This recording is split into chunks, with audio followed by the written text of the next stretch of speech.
नमस्कार. हा जो ऐसपैस गप्पांचा कार्यक्रम आपण सुरू केला आहे त्याच्यामध्ये आपलं रुटीन जे काय करिअर आहे, काम आहे ते सोडून ज्या ज्या मंडळींनी काहीतरी वेगळं करू करता आहेत तर त्यांच्याशी गप्पा मारण्याचा हा उपक्रम आहे. आणि त्याच्यामध्ये आज आपण ऐसपैस गप्पांमध्ये आम्ही ज्यांना आता गडकरी असं नाव दिलं आहे असे आमचे 4 गडकरी मित्र त्यांच्याशी आज गप्पा आपण मारणार आहोत. तर मी चौघांनाही आधी पुढे बोलावतो म्हणजे मग चेहरे लक्षात येतील आणि मग त्यांची ओळख करून देतो. विजय नांदगावकर, सचिन गाडगीळ, गणेश डांगी, अच्युत हिरवे.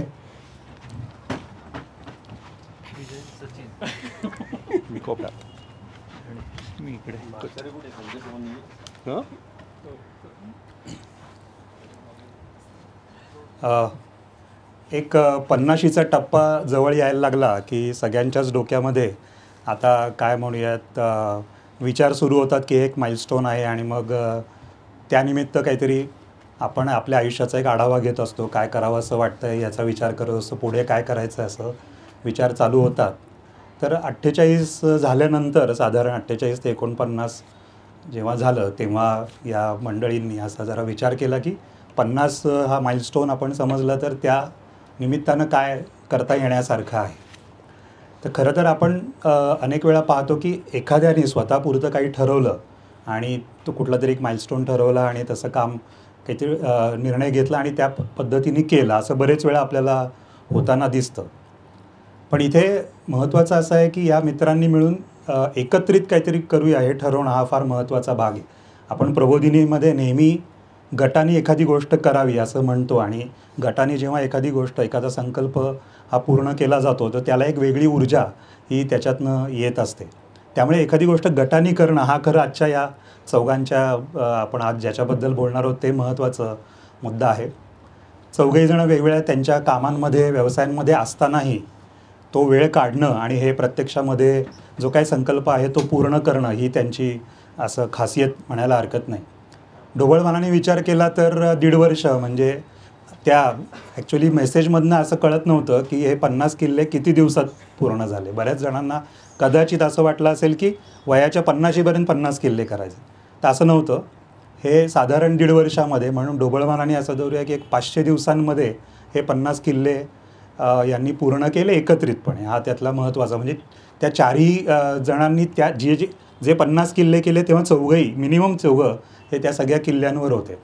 आता तुम्ही जर हिशोब केला तर 500 दिवसांमध्ये 50 किल्ले म्हणजे ढोबळमानाने 10 दिवसांमध्ये 1 किल्ला किंवा 20 दिवसात 2-2 किल्ले समजा एकत्र केले तर ही फ्रिक्वेन्सी ही त्याच्यामध्ये होती. तर तेवढा वेळ काढणं हा याच्यामध्ये मला वाटतं महत्त्वाचं आहे. आपण सगळेच इथे बसलेलो आहोत, आपापल्या कामांमधनं वेळ काढणं आणि मग एकत्रितपणे पुन्हा सगळ्यांना ते जमलं पाहिजे. एकाच वेळेस एखादी गोष्ट काही ठरवायची म्हटली, कार्यक्रम ठरवायचा म्हटला तरी सगळ्यांना एकत्र जमत नाही. कुणाचं काहीतरी असतं पण तेवढे दिवस सगळ्यांनी काढले हा खरं याच्यातला महत्त्वाचा भाग आहे. ऑफकोर्स सगळ्यांचं आरोग्य चांगलं असल्यामुळे ॲक्च्युली चढणं उतरणं हा काही मोठा त्याच्यातला भाग होता असं नाही आहे. पण हे ठरवणं आणि करणं हा मला वाटतं की याच्यामधली मेन हे गोष्ट ती आहे. आणि नुसतं तेवढंच त्यांनी केलं नाही तर आमच्या गटामध्ये आम्ही सगळे 1989 10वीची बॅच आहोत. आमच्या गटावर त्यांनी हे सांगत होते की कधी कधी जात आहेत. जेव्हा शक्य झालं तेव्हा आमच्यासारखी मंडळी त्यांना जॉईन झाली. म्हणजे आमचा मला वाटतं राजमाचीचा ट्रेक होता की ज्याला 20 जणं आम्ही गेलो होतो. म्हणजे सर्वात जास्त अर्धा वर्ग आमचा ऑलमोस्ट त्या ट्रेकला गेला होता. तर त्यांना प्रोत्साहन देण्यासाठी म्हणूया. पण असं ते इतरांनाही बरोबर घेऊन जाणं हे चौघं तर होते पण दरवेळेस एखाद दुसरा मिलिंदचंही कौतुक करायला पण मिलिंद नाईक, डॉक्टर मिलिंद नाईक इथे आहेत. मला वाटतं 35 किल्ले त्यांनी पण यातले केलेले आहेत. तर जरा अजून थोडेसे झाले असते तर कदाचित त्याला इथे बसवायला लागलं असतं आपल्याला. पण तो इतक्या प्रमाणामध्ये प्रोत्साहन द्यायला या सगळ्यांबरोबर होता. त्यामुळे वेळ काढणं, एकत्रित चौघांनी मिळून ते काम करणं हा खरा या सगळ्या उपक्रमातला मला वाटतं की एक महत्त्वाचा भाग आहे. आणि ते कसं जमवलं हे आपण त्यांच्याशी गप्पांमधनं जाणून घेऊयात. मी थोडक्यात अगदी ओळख करून देतो चौघांची, तिकडनं सुरू करतो. अच्युत हिरवे हा COIPमधनं मेकॅनिकल इंजिनिअरिंग केल्यानंतर MBA केलं आणि सॉफ्टवेअर कंपनीजमध्ये काम करत होता. आता गेले अनेक वर्ष विप्रोमध्ये काम करतो आहे. त्या कामाबरोबर मला महत्त्वाचा किंवा आवडणारा विषय म्हणजे तो राहतो निगडी प्राधिकरणामध्ये. आणि अनेक वेळा आमचे जे काही गेट टुगेदर्स होतात ते पुण्यामध्ये होऊन सायकलवर येत होतो. बरेच वेळा सायकलवर येतो. म्हणजे असं धरा की ह्या सगळ्या आता तुम्ही चौघांची ओळख करून देताना लक्षात येईल कुठेतरी ती बीजं आधी होतीच आणि मग ते एकत्रित त्याचा उपयोग झाला त्यांना असं म्हणता येईल. गणेश डांगी हा आमचा डॉक्टर म्हणजे आयुर्वेदिक डॉक्टर मित्र आहे आणि तो आधी दीनानाथमध्ये आणि मग नंतर हेल्थकेअर आय टीमध्ये आता अल्टेरा नावाच्या फर्ममध्ये हेल्थकेअर आय टीमध्ये काम करतो आहे. ऑफकोर्स प्रबोधिनीचा काय म्हणूयात पालक पण आहे तो असं म्हणून त्याची मुलं दोन्ही ही प्रबोधिनीमध्ये होती. आणि आपल्याला अनेकांना माहिती आहे की तो बर्चीचा गट आहे तो माजी विद्यार्थी आणि पालकांसाठी अगदी तो कसोशीने ते सगळ्यांकडनं करून घेतो आहे आणि गेली 2 वर्ष सहभाग घेत आहेत मंडळी.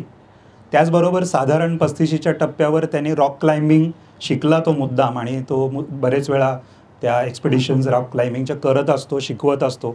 त्यामुळे त्याचंही ते बीज त्याच्याकडेही ऑलरेडी ते होतं. सचिन गाडगीळ याने BCom आणि नंतर MBA केलं आणि त्यानंतर मग मुख्यतः HR आणि मॅनेजमेंटमध्ये तो काम करत होता. आधी दीनानाथमध्ये, मग मॅन्युफॅक्चरिंगमधलं आणि मग अनेक वर्ष IT कंपनीजमध्ये होता. ॲक्विजिशन्स आणि मर्जर्स हा त्याचा काय म्हणूयात एक महत्त्वाचा त्याच्या कामाचा भाग होता. आणि आत्ता गेल्या 2 वर्षापासून त्यांनी त्या कामांमधनं निवृत्ती घेऊन आपल्याला माहिती असेल कदाचित किंवा नसेल तर आता ज्ञानप्रबोधिनीचा संपदा अधिकारी म्हणून आत्ता तो 1 एप्रिलपासून मला वाटतं काम करतो आहे. त्यामुळे तो आपल्या प्रबोधिनीच्या आसपास तुम्हाला नेहमीच दिसत असेल.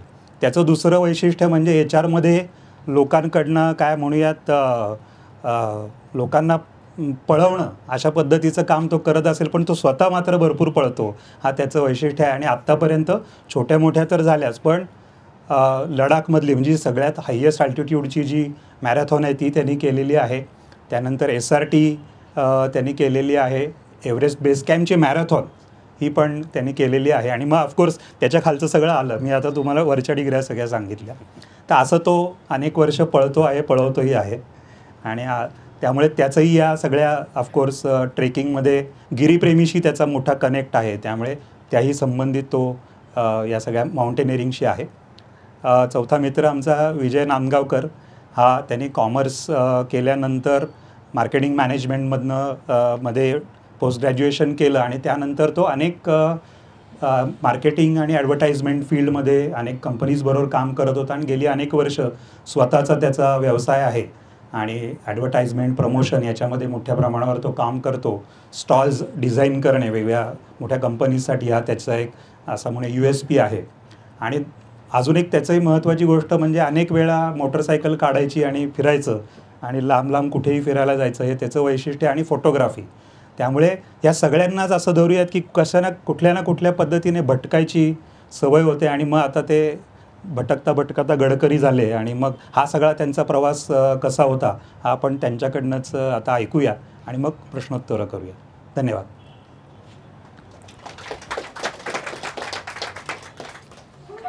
नमस्कार, मी अच्युत हिरवे. आधी मला काही सांगण्यापूर्वी मला पहिल्यांदा माझ्या बायकोचे खूप आभार मानायचे. नाही, कशासाठी सांगतो मी की आजचा कार्यक्रमसुद्धा मी असणार की नाही माहीत नव्हता, कारण माझ्या मुलाला बीट्स पिलानीमध्ये तो 10वी ते पण त्यासाठी एक पालक म्हणून तिकडं जाणं आवश्यक होतं एका कार्यक्रमाला. आणि त्याचं 3 दिवसाचं काय म्हणालं कॅम्पसारखं एक होतं.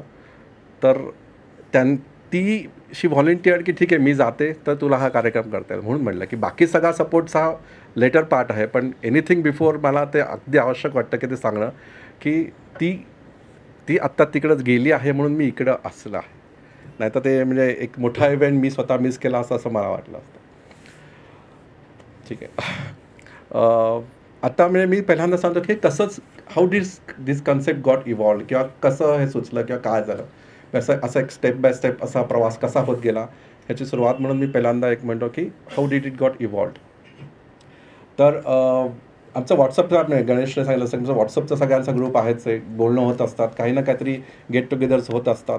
असं गणेश म्हटलं असं 48-49च्या वेळेस तुम्हाला असं वाटायला लागलं की is there anything that we can do different in that we have done. Sorry माझं मराठी इंग्लिश थोडं असं मिक्स होईल ते सोडून द्या. तर असं तेव्हा माझ्या मनात असा विचार आला की 5वीत जेव्हा शाळेत आलो तेव्हा काय काय वेगळं केलं की जे आधी नव्हतं करत आणि ज्यातनं खूप आनंद मिळत होता. तर त्यातलं एक म्हणजे सहाध्यायींसारखा एक वेगळा प्रकार की जो बाकी कुठल्या शाळेत नव्हता किंवा म्हणजे आत्ताही असेल की नाही मला माहीत नाही. तसंच ट्रेकिंग हा एक तसा एक प्रकार होता की जो मी शाळेत आल्यापासून चालू केलं. मला आधी कुठल्याही गडावर मी तेव्हा गेलेलो नव्हतो. पण 5वीपासून असलेल्या वेगवेगळ्या ट्रेक्समुळं तिथं जायची आवड निर्माण झाली आणि त्यातनं मिळणारा निखळ आनंद की जो पूर्ण म्हणजे की जाऊन स्वतःला एस्टॅब्लिश करणं किंवा प्रूव्ह करणं स्टॅमिना वाईज किंवा वाईज असं ते सगळं आणि गडाचा एकंदर आनंद घेणं की कसं म्हणजे इतिहासात ते कसं जगले असतील ह्याचा तेवढा विचार तेव्हा केला नव्हता म्हणजे 5वी-6वीत. पण नंतर तो असा आत्ता कंटाळा झाला म्हणून म्हटलं की तो जो आनंद होता किंवा त्यातनं जे शिकणं होतं ते मला खूप वेगळं वाटलं. आणि मी तेव्हा विचार केला की 48-49 म्हणजे वेल एव्हरीबडी इज वेल एस्टॅब्लिश त्या काळात त्या ह्याच्यात आणि सगळ्यांना एकत्रित आनंद काय घेता येईल अशी कुठली कन्सेप्ट आहे तर ती ट्रेकिंगची. म्हणून मग मी एक मेसेजला ग्रुपवर टाकला की आपण असं करूयात की आपण आता 1.5-2 वर्षात 50 होणार आहोत, 50च्या आत 50 किल्ले करूयात का. आणि मेसेज टाकला असल्यानंतर एक म्हणजे ही आयडिया जस्ट इव्हॉल्व होणं आणि मी नेहमी म्हणतो की आयडिया ही कोणीही करू शकतं पण if you don't have a support तर ती इम्प्लिमेंट होणं अजिबात शक्य होत नाही.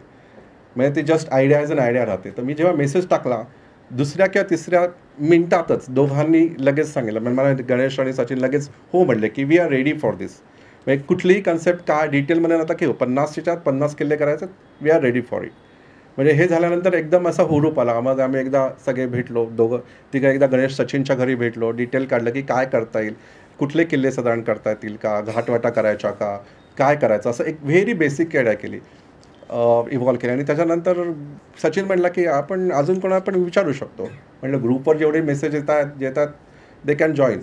पण आपल्याला असा जण एक पाहिजे की जो स्टार्टपासून शेवटपर्यंत आपल्याबरोबर असेल. म्हणजे त्याचं झालं की मग सचिननेच नाव सुचवलं आपण विजयला विचारू.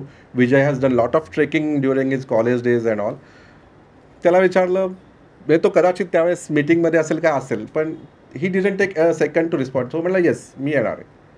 दिस is how we all started as a formal group की ठीक आहे आता म्हणजे कोअर टीमसारखा तयार झालं की ज्यांना ट्रेकिंगची आवड आहे, ज्यांनी ट्रेकिंग केलेलं आहे आणि एकत्रितपणे ट्रेकिंग एन्जॉय करायचं आहे. म्हणजे ग्रुप्समध्ये तर आहेतच तर असं सगळं म्हणून तो एक असं पहिला कोअर ग्रुप असं तयार झाला की whenever we all four together will go. असं त्यात एक जरासं झालं. काही वाटा ठरल्या काय करायचं असं ढोबळमानाने झालं आणि देन वी स्टार्टेड की जसं येईल तसं एक एक जात राहिलो. तर आणि सचिन आपलं गणेश जसं सांगितलं मला की फक्त आम्ही चौघं जात होतो का तर नाही. आम्ही प्रत्येक वेळी आमच्या बाकीच्या मित्रांना पण त्यांनी पण यावं, त्यांनी पण आमच्याबरोबर हे सगळं एन्जॉय करावं असं मला वाटत होतं. म्हणून आम्ही दरवेळेला त्यांना या म्हणायचो.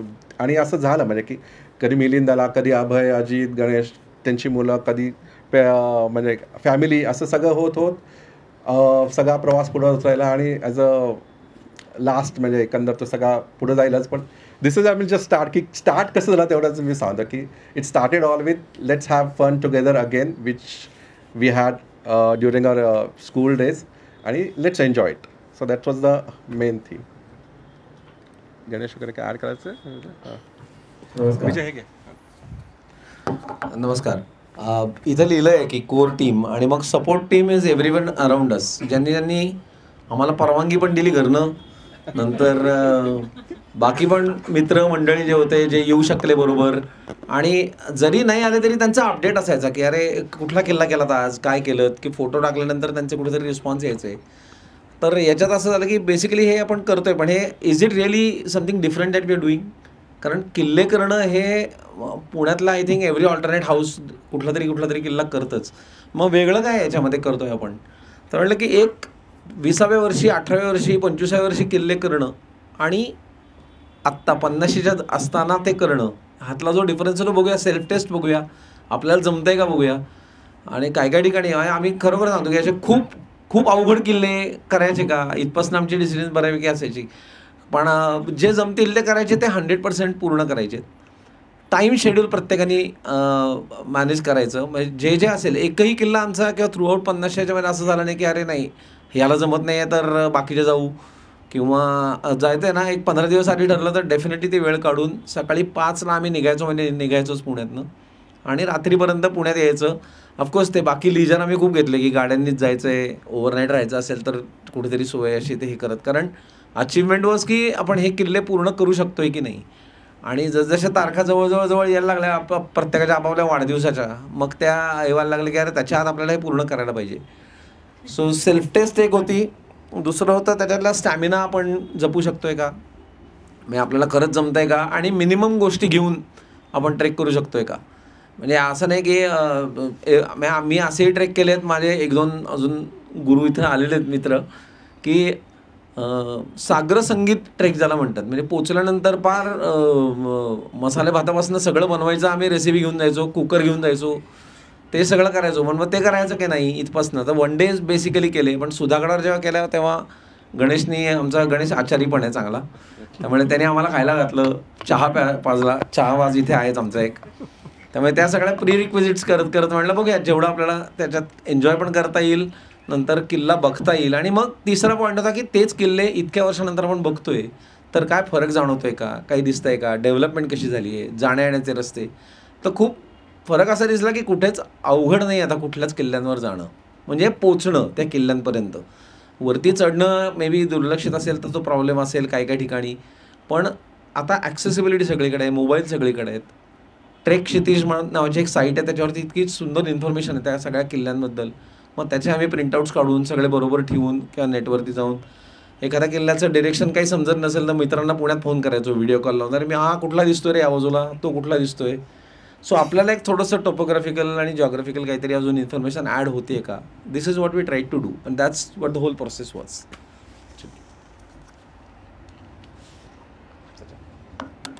आता एव्हाना तुमच्या लक्षात आलं असेल की या खरोखर ऐसपैस गप्पा आहेत.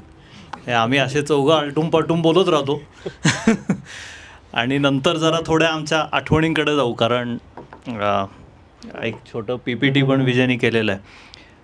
तर अच्युतने सांगितलंच की हे कसं सुरू झालं. तर ही खरं सगळी बीजं ही प्रबोधिनीतल्या ट्रेकिंगमध्येच होती. 5वीपासून ट्रेक्स आपल्या इथे सुरू होतातच. फॉर्च्युनेटली आमच्या वर्गासाठी विवेक सरांनी आम्हाला बऱ्याच ठिकाणी ते घेऊन गेले. सरांचं एकतर सह्याद्रीवरचं प्रेम आणि त्यातली माहिती पण ही प्रचंड आहे, त्यामुळे तिथे आपसूक शिकत गेलो नकळतच आमच्या. त्याच्यानंतर ते टिकून राहिलं. एक आमची 89ची बॅच होती, त्या बॅचमधले आम्ही साधारण 13 जणं नंतर प्रबोधिनीच्या कामात 11वीपासून यायला लागलो. तो एक पूर्ण गट हा युवक विभागाचा आम्ही वेगवेगळ्या, काही जण प्रबोधल घेत होते, काही जण प्रशालेय दल घेत होते. पण हा सगळा गट टिकून राहायचे असे काही वेगवेगळे धागे असतात. म्हणजे त्याच्यातला एक धागा हा ट्रेकिंग हा होता असं मला पर्सनली वाटतं. कारण ह्या सगळ्या रोजच्या कामांव्यतिरिक्त पण आम्ही कुठनं तरी वेळ थोडासा चोरून, म्हणजे कित्येक वेळा मला आठवतं आहे की इथली शनिवारची दलं वगैरे संपवून चल जाऊ का जायचं का ट्रेकला असं म्हणून मग घरी फोन करून आम्ही आता उद्या रात्रीच घरी येतो असं म्हणून मग इथनंच ट्रेकला गेलो होतो. असे पण काही घटना आहेत. कातळदरीसारखे आमचे सिग्नेचर ट्रेक्स आहेत ते तर आम्ही किती वेळा केलेत आठवत पण नाही. म्हणजे उठसूट आणि त्यातल्या पण प्रचंड.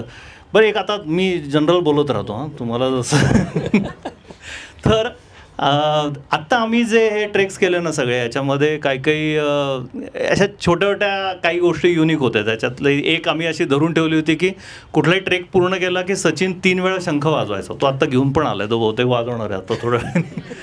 तर तो 3 वेळा शंख, त्याच्यावरनं एक आठवण फक्त सांगतो काळतळदरीतली. आम्ही असंच उठून एक 4 जण ट्रेकला गेलो. रात्री 10-10:30 वगैरे खंडाळ्याला वगैरे पोचलो. एक इंजिन पकडलं, त्याला म्हटलं मंकी हिलला सोडा. मंकी हिलला ते ब्रेक टेस्टिंगसाठी थांबतात, तर तिथं थांबून उतरलो आणि तिथनं खाली उतरायला सुरुवात केली. आणि ते सगळ्या जसं आपल्याकडे सवय असं की सगळ्यांना सांगितलं होतं की टॉर्च आणा, आणि एकच टॉर्च होता सगळ्यांमध्ये मिळून, आणि तो पण नंतर तुटला होता. मग त्या मंकी हिलच्या त्या ब्रिजच्या खाली बसून एक मेणबत्ती होती, तर तो टॉर्च पूर्ण ओपन करून मेणबत्तीनी तो मेण टाकून तो सोल्डर केला कसा तरी, आणि त्या टॉर्चवर आम्ही सगळ्यांनी उतरायला सुरुवात केली. आणि समोर आम्हाला असं वाटलं की कुठंतरी प्रकाश आहे, म्हणजे काय कळे ना काय ते. आणि मग मंकी हिलवरनं एक साधारण अर्धी पाऊण दरी खाली उतरलं, लक्षात आलं की खालनं वणवा पेटत वरती आलेला आहे. मग रात्री 1:30-2 वाजता आम्ही ठरलं की आता पूर्ण नाही उतरता येणार, कारण तो वणवा बऱ्यापैकी होता. मग त्याला टाळून आम्ही कसे तरी झोपलो आणि सकाळी उठलो, तो मस्त सकाळ झाली होती, तो वणवा पण विजला होता आणि त्याच्यानंतर सचिनने उत्साहात मग तो शंख वाजवला जोरात आणि पूर्ण कातळदरीवर असा आवाज घुमला आणि त्याचा परिणाम आम्हाला छान वाटलं. परिणाम असा आला की तिथे सगळे ते कातकरी लोक किंवा हे हातभट्ट्या लावतात, तर त्यांना वाटलं की काहीतरी पोलीस वगैरे तिथे तर दरीवर पळापळ सुरू झाली आणि सगळे आपापल्या गावाला निघून गेले. तर अशा कितीतरी ट्रेकच्या गमती जमती आणि असं करत करतच मोठे झालो. आणि मी म्हटलं तसं की हा सगळा ग्रुप जो आहे तो एकत्रित राहण्याचं ट्रेक हे एक कसं असतं की ते एक मीडियम असतं. तुम्ही तुमच्या रुटीनमधनं थोडं बाहेर जाता, काही नवीन गोष्टी सुचतात, काही नवीन चर्चा होतात, काही डिसिजन्स होतात आणि त्यातनं बांधले पण जातो एकमेकांना. आय एम प्रिटी शुअर की इथं बसलेल्या कित्येक जणांचे जसे आता नवीन कन्सेप्ट्स आहेत की हा माझा जिम बडी आहे, तसे ट्रेक बडीज पण बऱ्याच जणांचे झाले असतील. म्हणजे आमच्या ओळखीचे नसलेले एका ट्रेकमध्ये अगदी जिवलग मित्र होऊन जातात, याचा अनुभव अक्षरशः गेल्या 1 फेब्रुवारीमध्ये आम्ही घेतलेला आहे. त्याच्याबद्दल नंतर बोलूच आम्ही. तर अशा प्रकारे कुठला मुद्दा होता जरा बघू देत मला.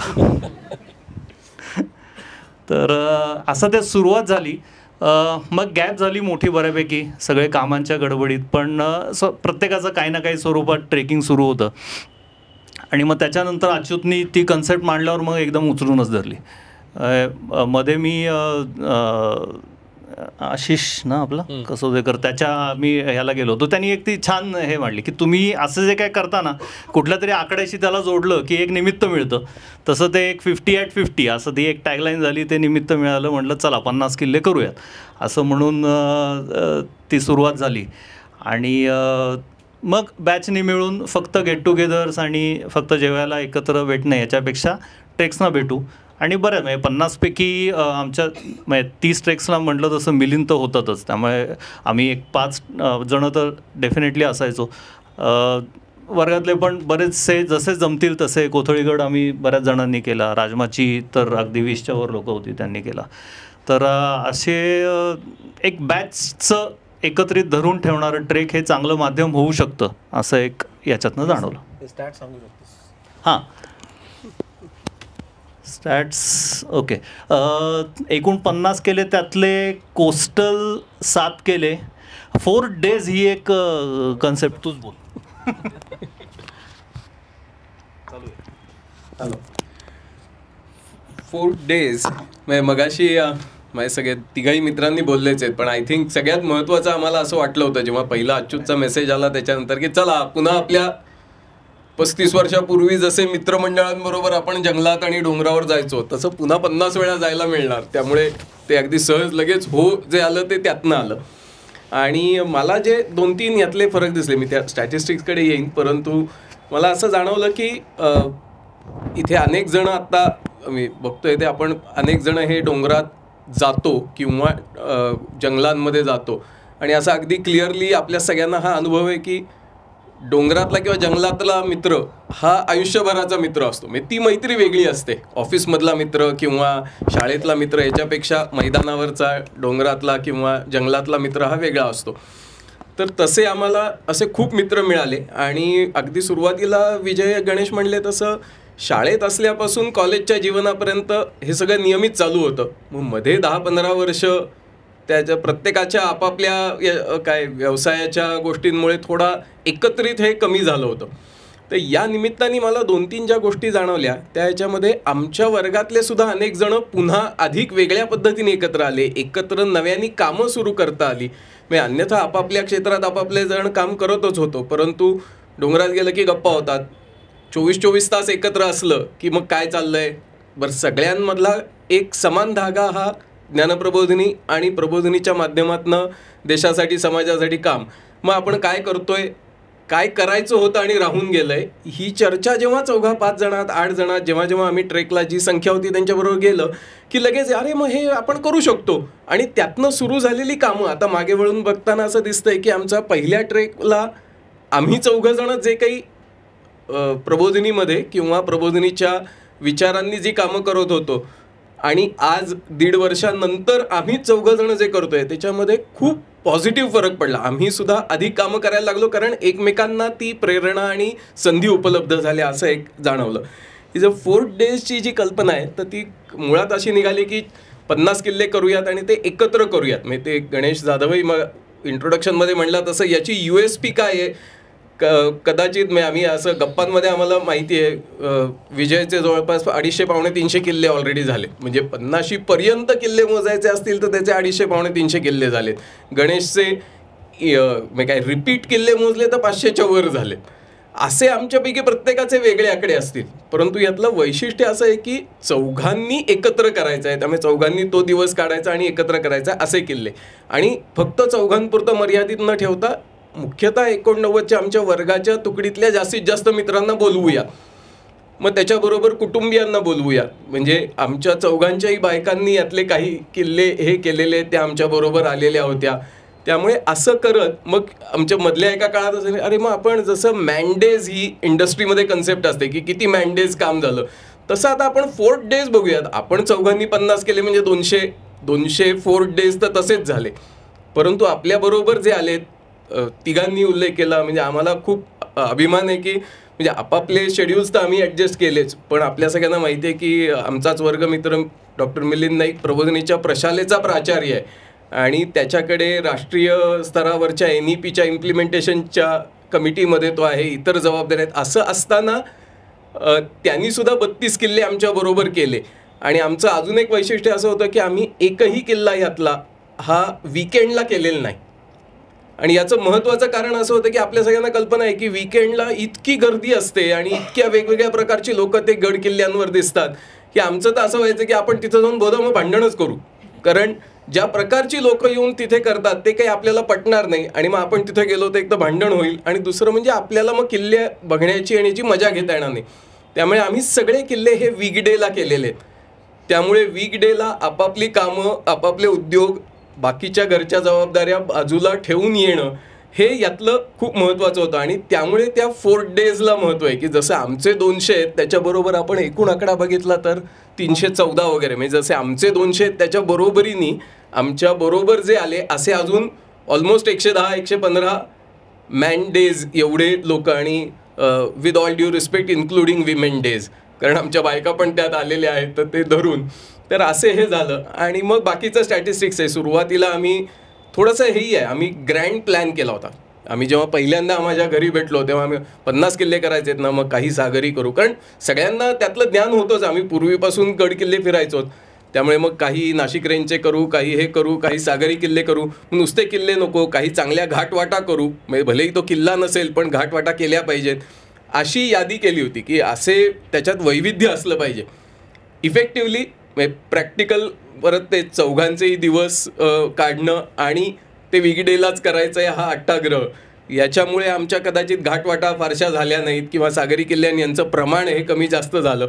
पण एकूण या सगळ्या याच्यातली मजा जी आली आणि त्यातनं पॉझिटिव्हिटी जी आली ती खूप महत्त्वाची आहे. आणि मगाशी विजय म्हणला तसं याच्यात सगळं करून संपवायला जेव्हा आलो आम्ही, मग काय 45, 46, 48 झाले, तेव्हा असं वाटायला लागलं की काय विशेष काय आहे. किंवा प्रत्युमाने विचारलं की अरे तुमचं आपल्याला ठेवायचं आहे. आमच्या चौघांचंही असं आपापसात झालं, काय एवढं काय विशेष केलं आहे, 50 किल्ले केले. असे इथे बसलेल्यांपैकी अनेक जण असतील की ज्यांनी 50पेक्षा जास्त किल्ले केलेले आहेत, मग त्यात काय आपण वेगळं काय केलं आहे. तर मला एवढंच वाटलं की वयाच्या ठराविक टप्प्याच्या नंतर जेव्हा आपापल्या शारीरिक क्षमतांवरचा विश्वास आयदर कमी होतो किंवा आपणच स्वतःला कमी लेखायला लागतो, त्या वयात म्हणजे 50च्या वयात 50 किल्ले करणं हा एक, आणि सगळ्यांना एकत्र घेऊन करणं हा दुसरा, हे याचं वैशिष्ट्य आहे. आणि त्यामुळे त्याच्यातली आम्हाला मजा जास्त आली असं वाटतं. काही गमतीदार गोष्टी म्हणजे आम्ही म्हणलं की 1-2 ट्रेक्सच्या वेळेला असं म्हणलं की आपण गुगल मॅप्स बघायचेच नाहीत, आपण चौकशी करत जायचं. त्याला आम्ही म्हणायचो राईट टू इन्फॉर्मेशन, म्हणजे आमच्या ग्रुपच्या ह्याच्यामध्ये पण नाव आहे RTI. मग आम्हाला कोणीही माणूस दिसला तरी आम्हाला तो RTI कार्यकर्ता वाटायचा. मग आम्ही त्याच्यापर्यंत जायचं, त्याला विचारायचं बाबा या किल्ल्याला कसं जायचं, काय जायचं. मग प्रत्येकजण वेगवेगळी, थोडं खाली, सॉरी, मग प्रत्येकजण वेगवेगळी वाटा सांगायचं. टिपिकल पद्धतीने एकाने 2 जण उभे असले, एकाला विचारलं की तो म्हणायचं इकडनं जा, असं गाडी वळवली की नाही तिकडनं गेलात तरी जास्त बरं पडेल. म्हणजे हे अजूनही आपल्या इथे महाराष्ट्रामध्ये किंवा कुठेही गेलात तरी होतंच आहे. पण I think that was enjoyable की हे RTI थोडा ओके. RTI च्या अंडर ही जी इन्फॉर्मेशन मिळते त्यांनी बरंचसं जॉग्राफिकल नॉलेज मे बी त्यांचे वाढू शकतं. आणि आम्ही म्हटलं की सगळ्यांनी जसं केलं की एन्थुझियाझम, प्रत्येक ट्रेकला कोणी नाही रे मला तर वाज झालं, मध्येच कोणतरी सोडून दिलं आहे, असं कुठेच काही घडलं नाही. So these were the USPs of test. I mean as I said की हा युनिकनेस होता याच्यातला, की आपण वेगळं बघत कसं फिरू शकतो आहे आणि मिनिमम गरजांवरती पण कसे फिरू शकतो आहे ह्याच्यावरती. मी RTI जे विजय म्हणला ना त्याचा एक लाईव्ह किस्सा सांगतो. आणि हा आमच्या वर्गातला जो सगळ्यात म्हणजे हायेस्ट पार्टिसिपेशनचा जो ट्रेक झाला होता तो राजमाचीचा होता. आम्ही राजमाची करून खाली कर्जतच्या दिशेला उतरलो होतो आणि खूपच हेक्टिक झाला होता सगळ्यांना. खूप काय म्हणूयात ह्युमिड होतं वातावरण, दमणूक खूप झाली होती. आणि खाली उतरल्यावर असं प्लॅन होता की उतरायचं आणि कर्जतपर्यंत जायचं आणि मग तिथे आपली गाडी येईल आणि मग तिथनं पुण्याला परत यायचं. आणि खाली उतरताना लक्षात यायला लागलं की आता खाली उतरल्यावर कर्जतपर्यंत उलटं खाली चालत जाणं हे टफ जाणार आहे. म्हणून मग कोंढाणे लेणीवरनं गणेश डांगी थोडा पुढे निघाला की मी खाली जाऊन एखादा टेम्पो बघतो, म्हणजे तेवढं अंतर सगळ्यांना उशीरही झाला होता तर ते त्रास नको व्हायला. असं सगळं जमलं. खाली आले सगळे, एक टेम्पो मिळाला. टेम्पोनी आम्ही पलीकडे पोचलो आमच्या बसपर्यंत. बसमध्ये बसलो आणि आता निघायचं पुण्याकडे, म्हणजे लोणावळा वाया लोणावळा असं झालं. आणि अचानक मिलिंद नाईक म्हटला अरे माझा मोबाईल नाही आहे. चर्चा सुरू झाली. एक तर सगळेजण म्हणजे पेकले होते की आता बा झालं, आता काय जातो, म्हणजे आपापसात कुजबूज होती की जाऊ देत ना काय आता एकच मोबाईल आहे वगैरे असं. पण ते असं झालं की नक्की विसरलाय कुठे, म्हणजे खाली आल्यावर कोंढाण्यातनं खाली आल्यावर ते एक छोटं देवळासारखं होतं तिथे विसरलाय का, त्या टेम्पोत ज्याच्यातनं आम्ही असे खडबड करत आलो तिथे विसरलाय का, काही केल्या कोणाला आठवेना. तेवढ्यात मग आमचा सगळ्यात मोठा RTI कार्यकर्ता विजय आहे. म्हणजे विजय आयुष्यात कुठेही जगात पृथ्वीच्या पाठीवर कोणाशीही बोलू शकतो आणि कोणाशीही तासभर सहज गप्पा मारू शकतो. त्यामुळे तो आधी खाली उतरला बसमधनं की आता बघतो कोण दिसतंय का. तर त्याला एक मोटरसायकलवाला दिसला. हे सगळं गावाच्या रस्त्यावर बरं, आम्ही मधोमध गाडी उभी करू नये, तर त्याला एक मोटरसायकल त्यांनी त्याला थांबवलं. त्याला म्हटलं अहो ते काय ते मागच्या गावात नावले ते मोबाईल राहिला हे ते वगैरे. तेवढ्यात लक्षात आलं की आमच्याबरोबर प्रफुल्ल लांडे देशमुख अजून एक आमचा वर्गमित्र, तो त्या टेम्पो ज्यातनं आम्ही आलो होतो त्याच्यात तो पुढे बसला होता ड्रायव्हरच्या शेजारी आणि आम्ही बाकी सगळे जण हे हौद्यात उभे होतो. प्रफुल्लनी तेवढ्यात गप्पा मारत तो ड्रायव्हर कुठला आहे त्याचं नाव आणि तो कुठल्या गावचा आहे आणि तो कुठे चाललाय आम्हाला सोडून हे विचारून घेतलं होतं. त्यामुळे प्रफुल्लला आठवलं अरे तो माहिती आहे ना आता काहीतरी नाव त्याचं आणि तो पुढच्या गावाला गेलाय. हे विजयला कळल्यावर त्यांनी विचारलं आता विचार करा की अननोन माणूस रस्त्यावरचा आलाय, त्याला टू व्हीलरवाल्याला थांबवला आणि त्याला तुला हा माणूस माहिती आहे का. नशीब आमचं की तो म्हटलं हो माहिती आहे की तो काय आत्ताच पलीकडे पुढच्या गावातनं मी आलोय तिथे ते टपरीवर चहाच्या इथे ते उभे आहेत, नंबर आहे का त्याचा तुझ्याकडे. तो म्हटला नाही त्याचा नाही आहे पण ज्या टपरीवाला आहे त्याचा नंबर माझ्याकडे. कम्प्लीट मूवी सीन आहे. मग तिथनं आम्ही त्याला सांगितलं तू फोन कर. त्यांनी त्या टपरीवाल्याला फोन केला, त्याला विचारलं तो समोर उभा आहे का, तो म्हटलं हो आहे. तर त्याला फोन दे. मग त्या ला विचारलं अरे तुझ्या गाडी, तो म्हटलं हो का बघतो. मग त्यांनी जाऊन टेम्पोत बघितला तर टेम्पोत मागे हौद्यामध्ये मोबाईल होता. बरं इथे स्टोरी संपत नाही. आता तो आणणार कसा ना. मग तो म्हटला की आता काय करायचं.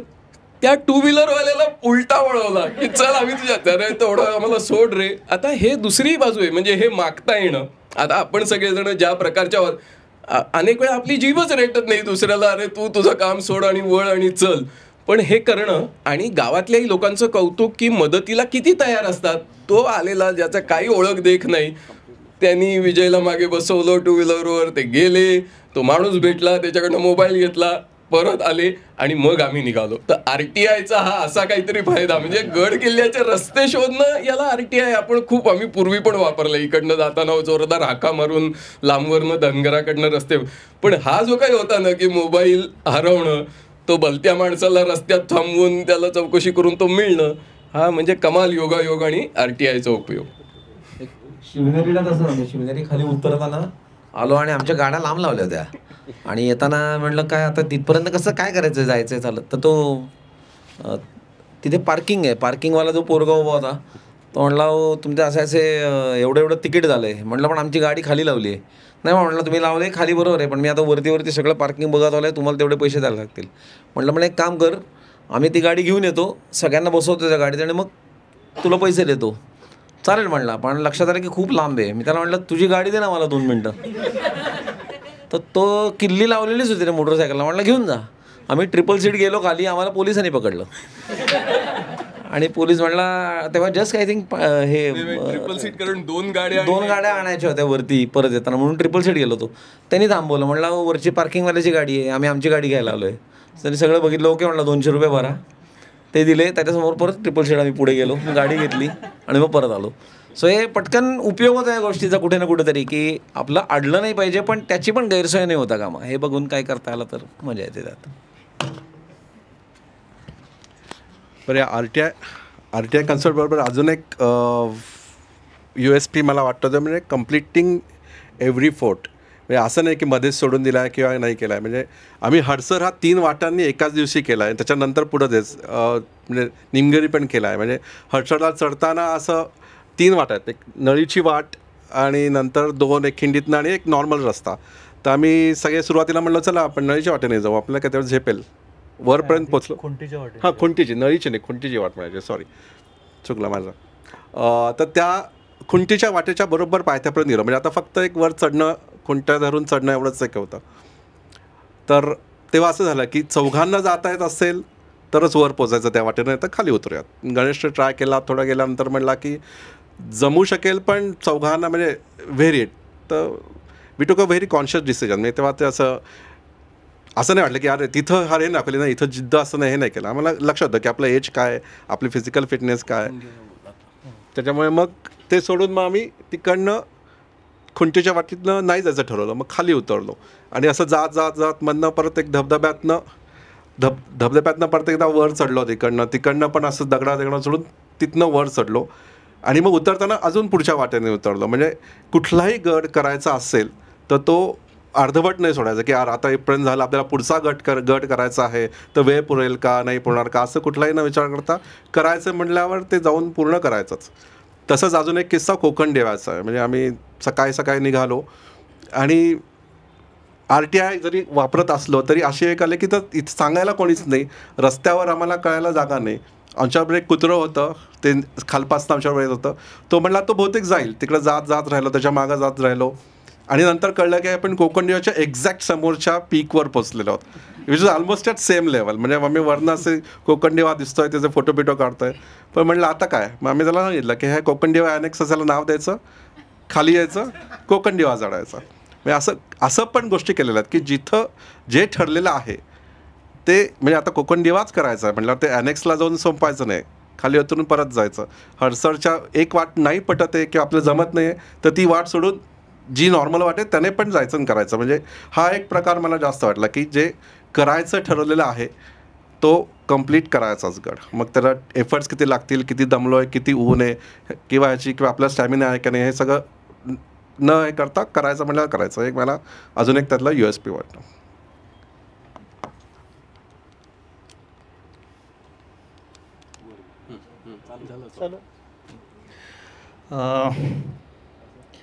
जसं कोकण दिवा केला तसा अजून 1-2 उल्लेखनीय, म्हणजे आता काय प्रत्येक 50 किल्ल्यांबद्दल बोलण्यात काही पॉईंट नाही तसा, पण असं करता करता काही असे जेम्स एकदम सापडून जातात की खूप दुर्लक्षित असतात.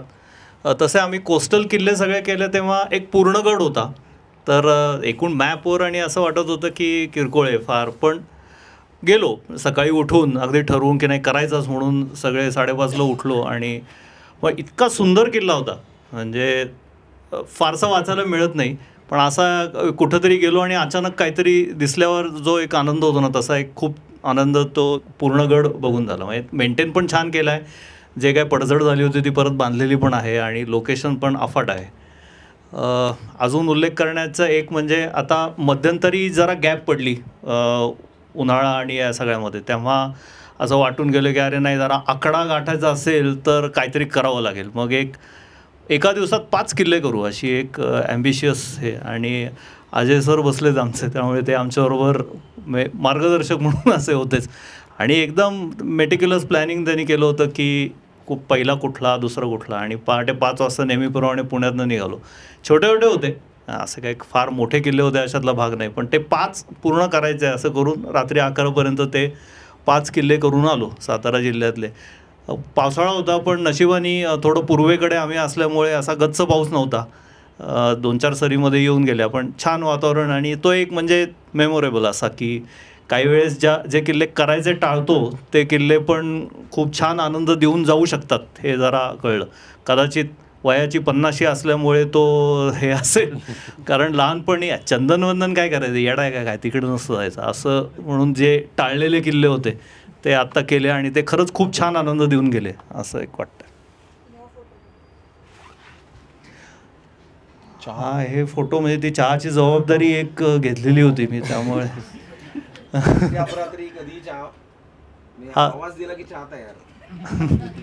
असे कोकणातले एक 3-4 किल्ले एकाच दिवशी करू असं ठरवलं होतं, त्यामुळे रात्री उठूनच कोकणात जाऊन पोचलो. म्हटलं तो प्रवासाचा वेळ कमी करू. तळगडच्या पायथ्याशी एका ठिकाणी राहिलो होतो, आणि मग त्या ठिकाणी एक पहाटे चहा करून दिला या सगळ्यांना. बाकी विशेष असं काही नाही आहे त्यात खरं. स्टोव्ह पण भारी आहे ना ते सगळं. हां, काय हल्ली आता हे सगळं आलेले आहेत गोष्टी, त्यामुळे त्या वापरायला शिकतो. एक नवीन शेवटच्या ट्रेकला एक नवीन गोष्ट शिकायची म्हणून GPX आत्तापर्यंत फार वापरलं नव्हतं, माहिती होती सगळी, पण मग एक रूट कंप्लीट GPX फाईल मिळाली होती गिरीप्रेमीकडनं. मग ती वापरून जरा मग कंटूर्स कशा असतात आणि वाट खरंच खूप हरवलो तर याच्या मदतीने. पण शेवटी काय की ती वाट स्वतः शोधणं, 4 वेळा हरवून परत वाटेवर येणं, याच्यातली मजा वेगळीच आहे. ठीक आहे, GPX फाईलमधनं ती मजा नाही आहेत. ठीक आहे, फोटो घ्यायचेत का पुढचे एक एक?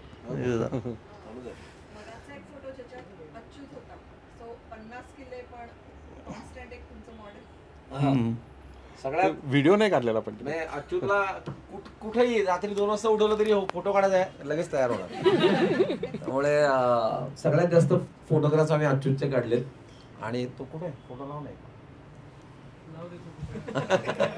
लाव रे, तो व्हिडिओ पाहिजे रे ऍक्च्युअली. हे जसे गेला तो बाजी प्रभू माग गेला नाही, आणला होता ना आता.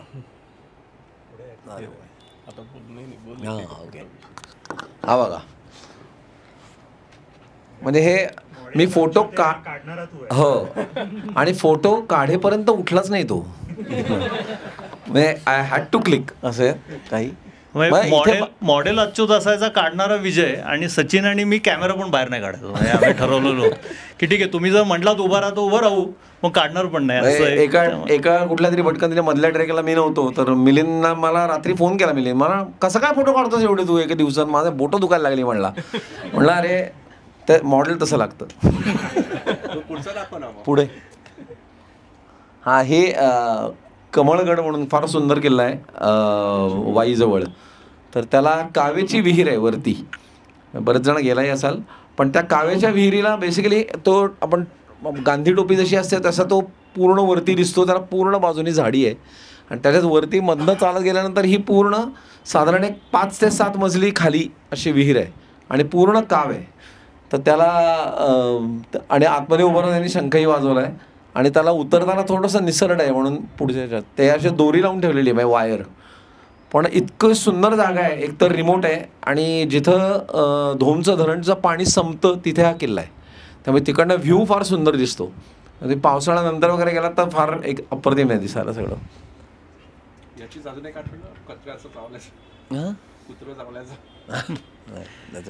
नेक्स्ट तर किस्से अधूनमधून हे करत राहू. एक गमतीशीरमय काही गोष्टी, तसं आमचा लोहगड विसापूर आम्ही गेला तर आमचा सर्पदिन होता. म्हणजे आम्हाला विसापूरला गेल्या गेल्या एक मस्त पिवळ्या रंगाचा मोठा साप, की आम्ही जिथं इथं जात होतो तिथं तो मागेच येत होता. म्हणजे ऑलमोस्ट 2-3 वेळा वगैरे दिसला तो. आणि विसापूर उतरून खाली आलो आणि लोहगड केला, आणि लोहगडावर त्या देवळाच्या पुढनं आपण विंचुकाटाकडे जायला लागलो की असं कातळ आहे जरा थोडासा. तर आम्ही फिरून परत येत होतो, त्या कातळाच्या बाजूला होतो, आणि शेजारनं एक धामण. म्हणजे जनरली म्हणजे लहानपणी आपण जोक सांगायचो ना की नॉर्मल माणूस सरळ चालतो आणि दारू पिलेला माणूस वेडावाकडे चालतो. तर नॉर्मल साप असं चालतो तर दारू पिलेला साप कसा चालेल वगैरे, हे फालतू जोक जे होते ते बघायला मिळालं. म्हणजे ती धामण एका रेषेत अशी सरळ सोट, म्हणजे एक जवळजवळ 25 फूट ते एकदाही असं गेलं नाही. आणि तिच्या खवल्यांचा लिटरली आवाज आला आम्हाला त्या कातळावर. आणि सुसाट म्हणजे मी पहिल्यांदा साप असा सुसाट बाणावर्ग सरळ जाताना बघितला. काही कोण कोणाला घाबरलं होतं तेच कळलं नाही आम्हाला. मोस्टली तीच आम्हाला घाबरली असावी. हा घनगडवरनं घेतलेला नाही, सुधागड सुधागड. सुधागडावरनं दिसणारा Right. बैलाचा. पुढचा सुधागड ही राजधानी होणार होती ऍक्च्युली महाराजांची. तेवढाच मोठा किल्ला आहे आणि अप्रतिम फोर्टिफिकेशन आहे. त्यामुळे सुधागडावरती गेलात तर मुक्कामवरती एक छान देऊळ आहे. म्हणजे त्यांचा राजवाडा म्हणतात पूर्वीचा.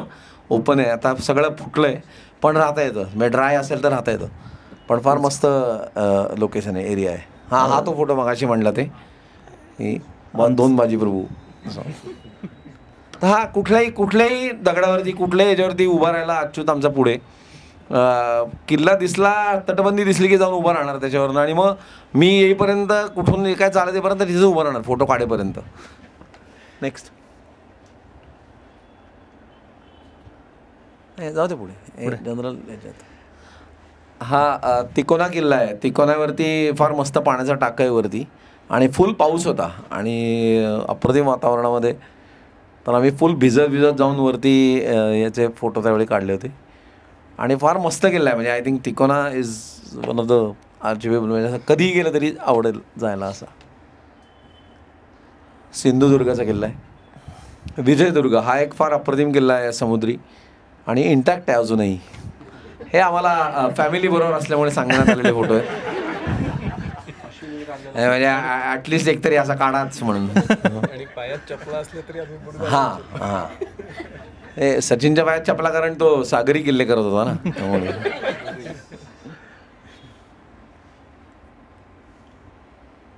बोट राईड विथ फॅमिली हे असंच नाईस. म्हणजे मला अनेक वर्ष मी ते मायक्रोसॉफ्टचा एक स्क्रीन यायचा वॉल. तर हे त्या दिवशी चालताना मला एकदम असं आलं की हे सिमिलर कलर कॉम्बिनेशन दिसतं आहे म्हणून एक जनरल क्लिक केलं. यशोधर आधीच्या फोटोवर जातेस का जरा? अजून एक बॅक. सागरी किल्ले करताना माझी फॅमिली सगळी बरोबर होती.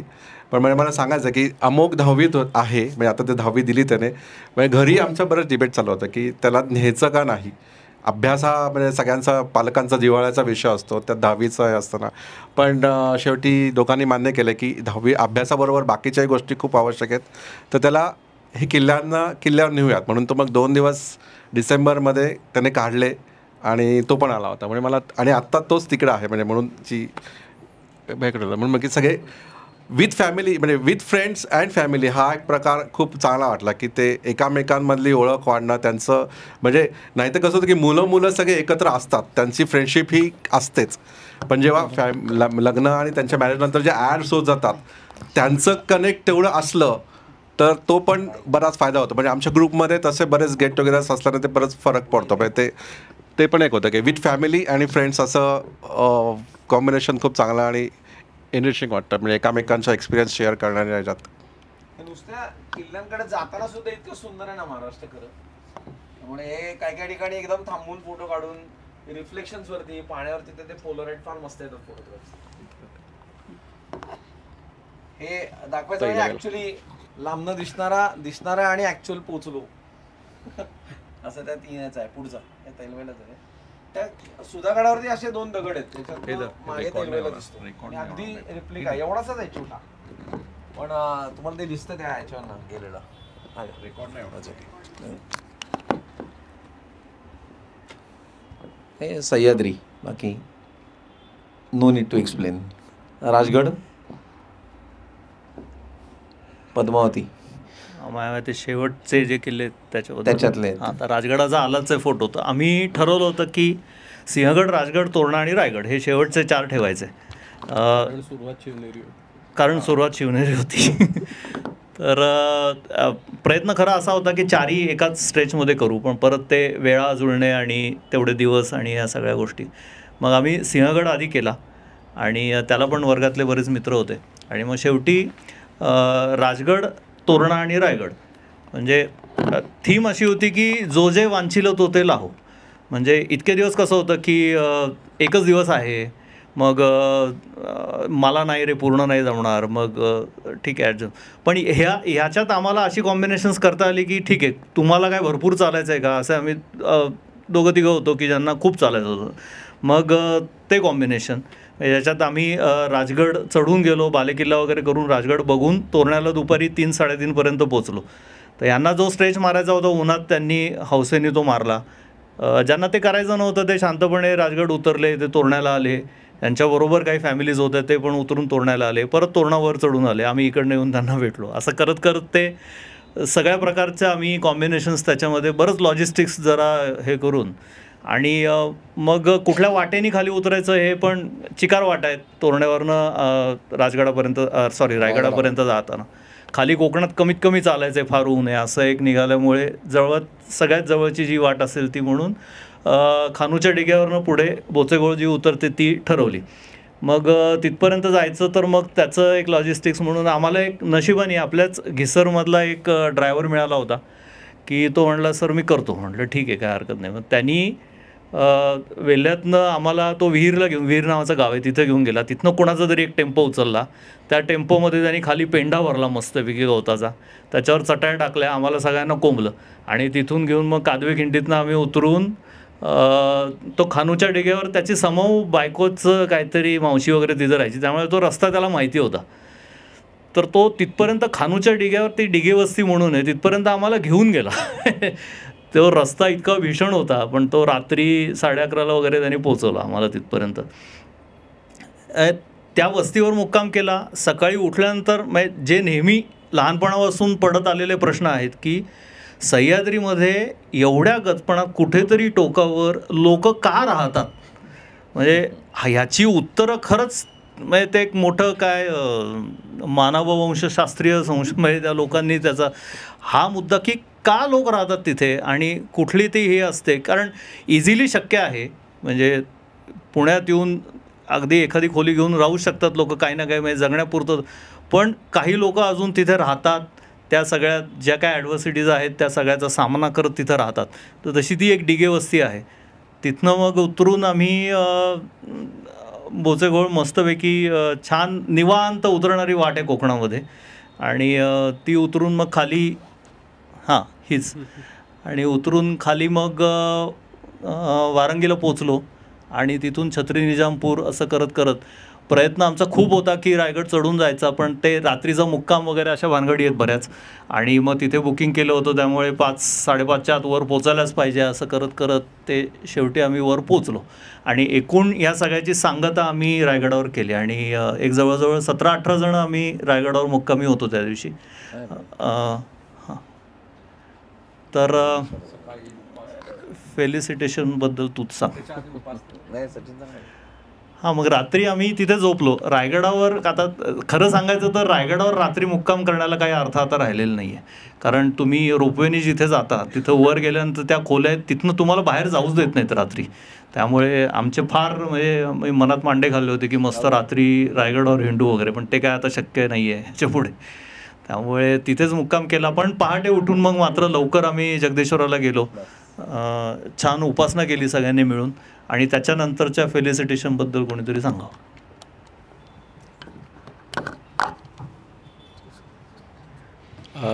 दोन गोष्टी सांगतो. एक आता गणेशने सांगितलं तसं शेवटचा जो किल्ल्यांचा हे होता तर शेवटचे 4 किल्ले एकत्र करूयात अशी मूळ कल्पना होती आणि त्याच्या तारखा पुन्हा की काही करून ते फेब्रुवारीच्या आत संपवायचे, ऊन वाढेल असं सगळं गृहीत धरलं होतं आणि येणाऱ्यांची संख्या.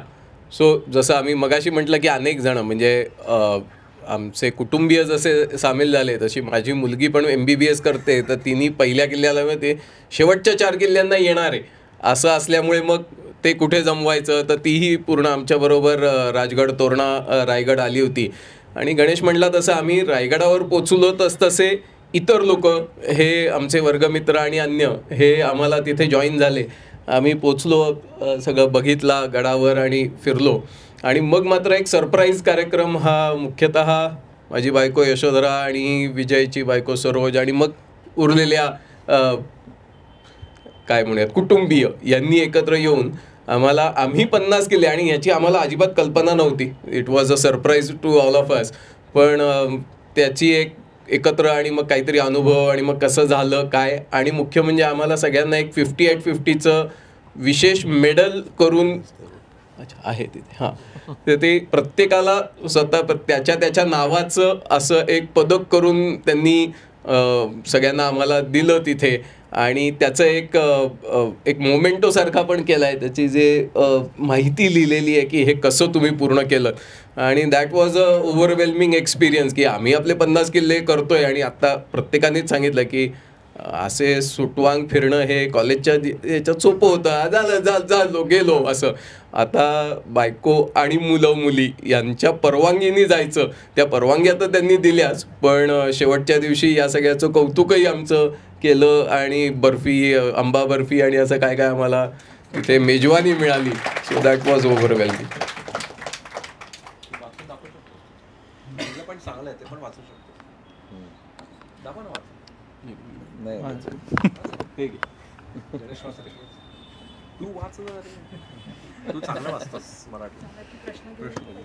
बरं, आता अच्युतचे बरेच हट्ट आम्ही पुरवलेत, त्यामुळे हा पण पुरवतो.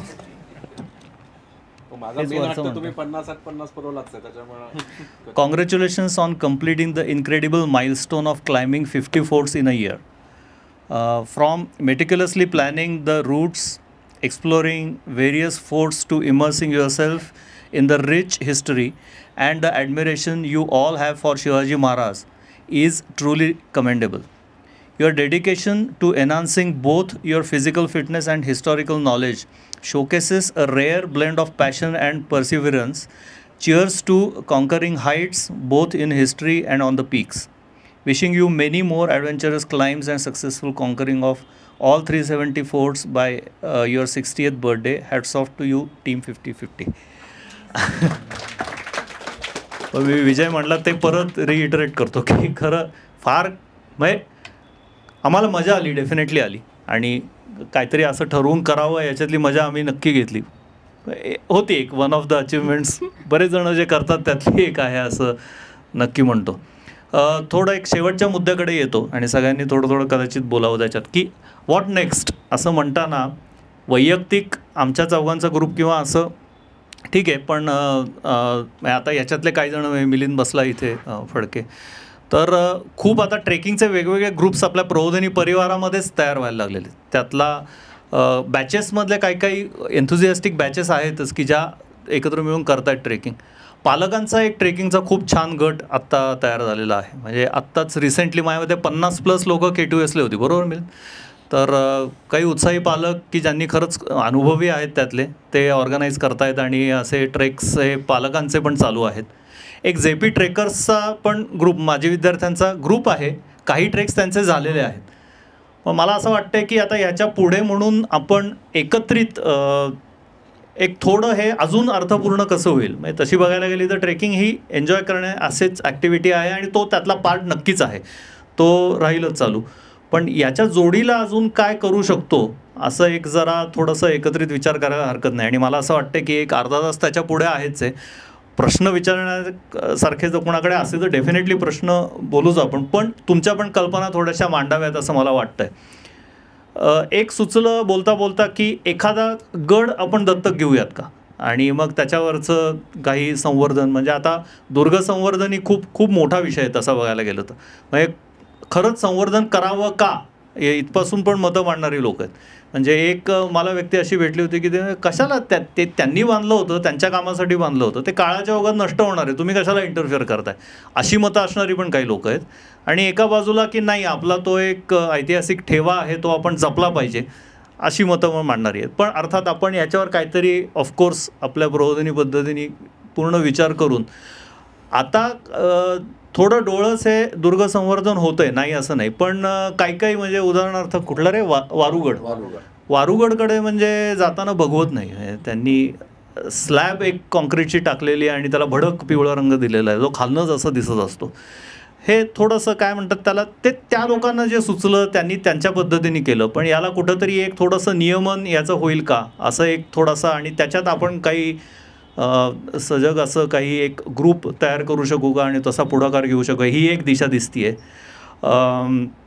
दुसरं, गड बघणे हा जो एक एक्सपिरियन्स म्हणून आहे तो कसा एनरिचिंग होईल याचा. म्हणजे आता गड बघताना खूप वेगवेगळे त्याला पदर असतात. म्हणजे तुम्ही तो ऐतिहासिक दृष्टीने पण बघू शकता. म्हणजे काही काही किल्ल्यांना खूप तसा इतिहास असतो, तो कसा म्हणजे ते बघू शकता. भौगोलिकदृष्ट्या पण म्हणजे त्याची काही भौगोलिक वैशिष्ट्ये असतात, त्या याने बघू शकता. मग त्याच्यात जिओलॉजी, जिओमॉर्फॉलॉजी या सगळ्या गोष्टी पण येऊ शकतात. तर्क एक थोडासा कसा वापरायचा किल्ले बघताना, म्हणजे हे स्ट्रक्चर आहे, पण हे कशासाठी गेलं असेल. आत्ता आपल्याला त्याचा काही जरी युटिलिटी दिसत नसेल, त्या काळात म्हणजे मी मगाशी जे म्हणत होतो की आम्हाला काही ग्रेट मित्र एका दिवसात जिवलग मित्र झाले असे, तर एक राजा लोकरे आहे एक आमचा मित्र, की त्यांनी एक जो मुद्दा सांगितला की तुम्हाला तोपर्यंत तो गड ॲप्रिशिएट होणार नाही जोपर्यंत तुम्ही त्या काळात जात नाही. त्या काळात जाऊन त्यावेळेस नेमकं काय होतं, आत्ता ह्या नवीन पिढीला तर खरंच अवघड आहे. म्हणजे कम्युनिकेशन ही एक साधी गोष्ट, ही त्या काळात कशी असेल हे फक्त याची कल्पना करणं पण आत्ताच्या लोकांना अवघड आहे. कारण आपण मोबाईल उचलून कोणाशी फाटकन बोलू शकतो, त्यावेळेस हे नव्हतं.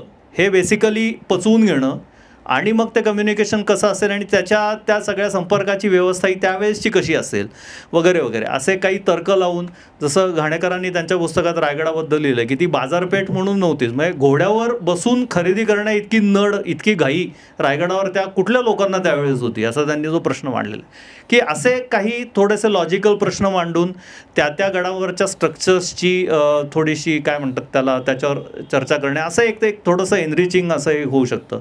अर्थात बायोलॉजी हा फ्लोरा फॉना एक मोठा विषय आहेच आहे.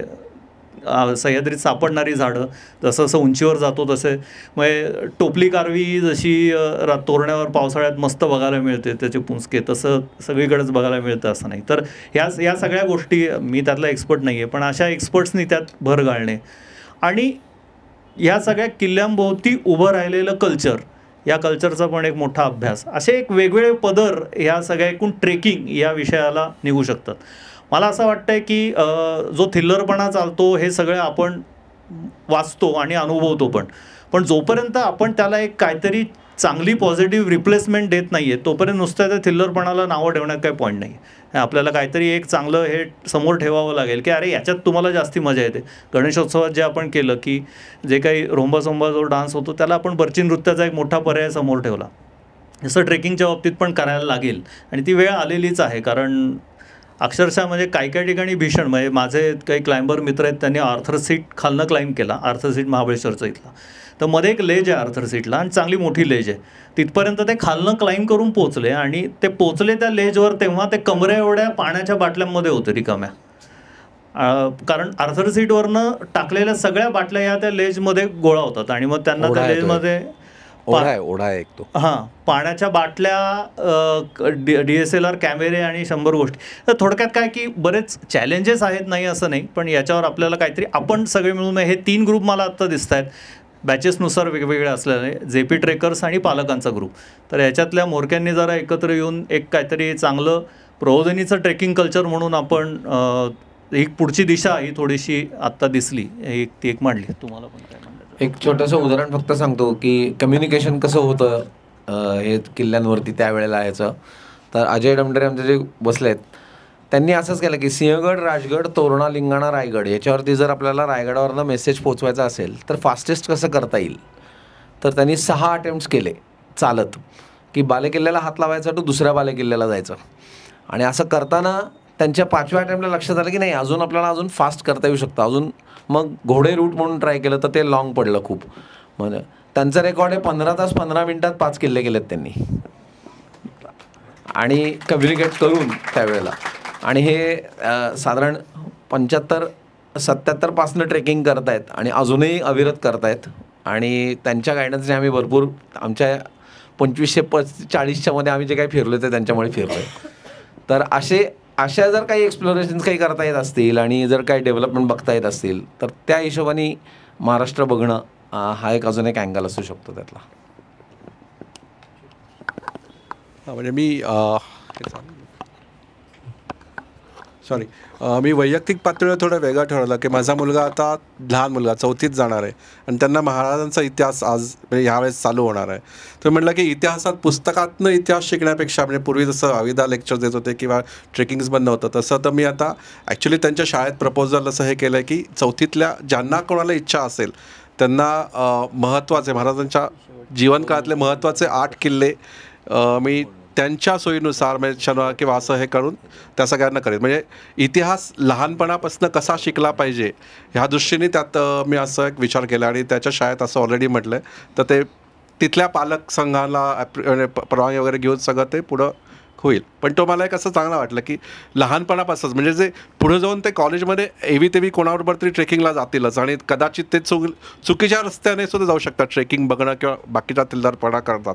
त्यापेक्षा त्यांना जर आधीपासूनच ही अशा काहीतरी चांगल्या गोष्टी दाखवल्या किंवा कशा प्रकारे किल्ला ॲप्रिशिएट करता येईल जसं गणेश म्हटला किंवा असं तर अशा सवयी लावल्या तर त्यांना ते जास्त चांगलं ॲप्रिशिएट होईल आणि इतिहास पण नक्की शिकता येईल चांगला असं वाटलं. म्हणून तो एक उपक्रम निदान मी वैयक्तिकरित्या तरी शाळेत त्याच्या शाळेच्या दृष्टीने चालू केलेला. आय थिंक आता आम्ही थांबू. मी फक्त एक दोन मुद्दे मांडणार आहे आणि मग काही प्रश्नोत्तरं असली तर आपण करूया. एक असं आहे की जसं या सगळ्यांनी सांगितलं की फॉरवर्ड लिंकेज काय, तर आत्ता आमच्याही सगळ्यांच्या बोलण्यात तुम्ही ऐकलं असेल की शाळेत असल्यापासून आम्ही प्रबोधिनीत 5वीत असल्यापासून गड किल्ल्यांवर जायचो आणि याचं मुख्य कारण युवक विभागातनं वेगवेगळे कार्यकर्ते हे किंवा दादा मंडळी ही आम्हाला घेऊन जायची. आत्ता उल्लेखही आला की डॉक्टर विवेकराव कुलकर्णींनी आम्हाला खूप किल्ल्यांवर नेलं. मी आणि गणेश आम्ही दोघं प्रबोधिनीच्या प्रशालेचे पालक पण म्हणजे आमचे मुलगी ह्या शाळेत शिकल्या. तर इथे आता मला दिसत आहेत श्रद्धा आहे, प्रत्युमा आहे, नीलांगी आहे. असं एक जाणवलं की ज्या प्रमाणात मुलांचे ट्रेक्स जातात त्या प्रमाणात अनफॉर्च्युनेटली प्रबोधिनीतल्या मुलींच्या वर्गांचे ट्रेक्स जात नाहीत आणि त्याच्यामध्ये अडचणी असतील ते आम्ही सगळे आता या वयात आम्ही ते समजूही शकतो. पण मग आता आपण काय करू शकू, तर आता आपण अशा वयात आहोत की आपण सहजपणे प्रबोधिनीच्या युवती विभागाला आपण म्हणू शकतो की नाही मुलींचेही ट्रेक्स गेले पाहिजेत आणि तुम्हाला मदत हवी असेल तर आम्ही येतो. पण मुलींना देखील हा अनुभव मिळाला पाहिजे. म्हणजे हा आग्रह मी माझी मुलगी तन्वी इथं आहे, तिने बेसिक रॉक क्लाइम्बिंग केलं आहे, तीही प्रबोधिनीची विद्यार्थिनी आहेत. असं सगळ्यांना आग्रह आहे की नाही तुम्ही वेळ काढला पाहिजे आणि आपण सगळ्यांनी जे डोंगरातले अनुभव घेतलेत ते पुढच्या प्रत्येक बॅचच्या मुलाला आणि मुलीला देखील मिळाले पाहिजेत. त्यामुळे अन्य काही नसलं तरी आमच्याचबरोबर आमचाच वर्गमित्र आहेत त्यामुळे प्राचार्य मिलिंद नाईक यांना आम्ही आमच्या वतीने असं सांगितलं आहे की तुम्ही युवती विभागाला आवर्जून सांगा मुलींचे ट्रेक्स गेले पाहिजेत, त्याच्यात अडचणी असतील तर आम्ही ज्येष्ठ मंडळी म्हणून त्याच्यामध्ये आवर्जून सहभागी व्हायला तयार आहोत, त्याची जबाबदारी घ्यायला तयार आहोत. आम्हाला असं वाटलं की नेक्स्ट स्टेप ही अशी असली पाहिजे. आपण तर फिरतोच पण हा अनुभव सगळ्यांना मिळाला पाहिजे.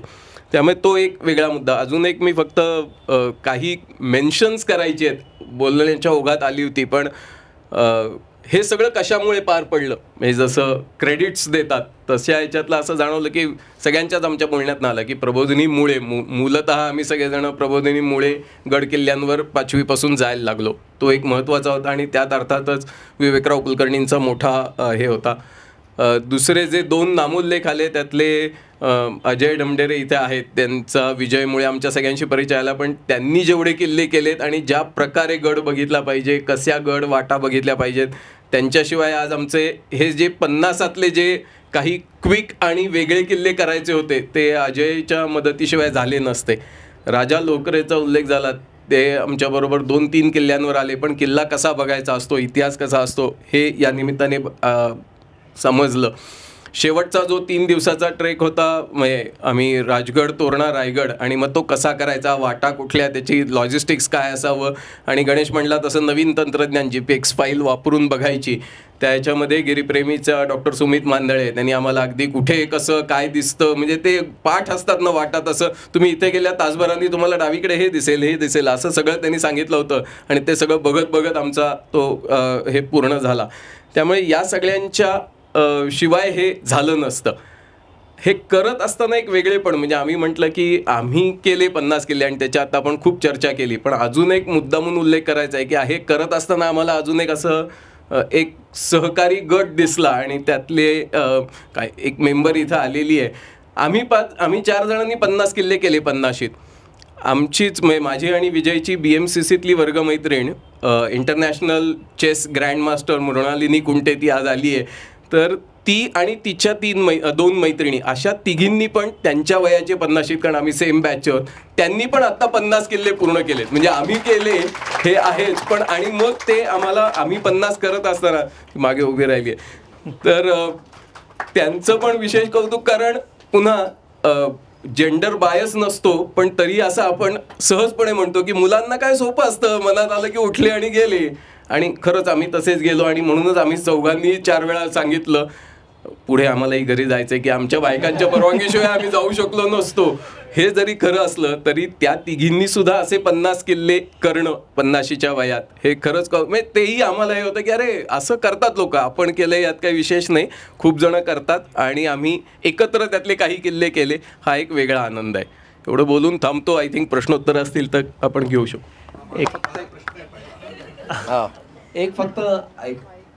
फक्त एक छोटासा व्हिडिओ केला, तेवढा एक बघूया.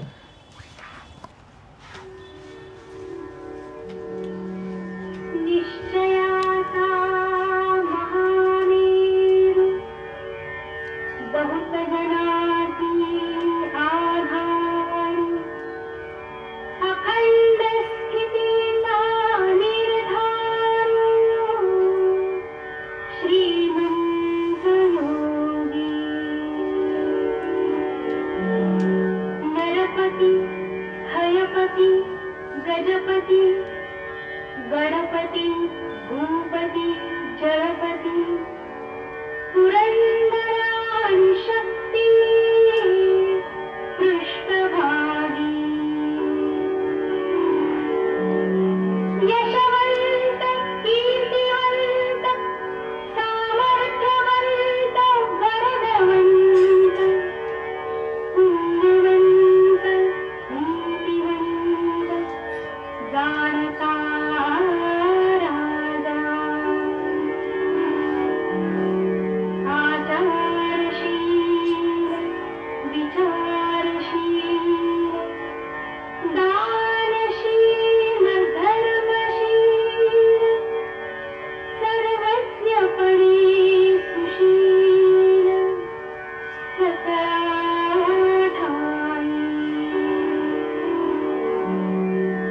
धीर उदार गंभीर शूर प्रेयसी तत्पर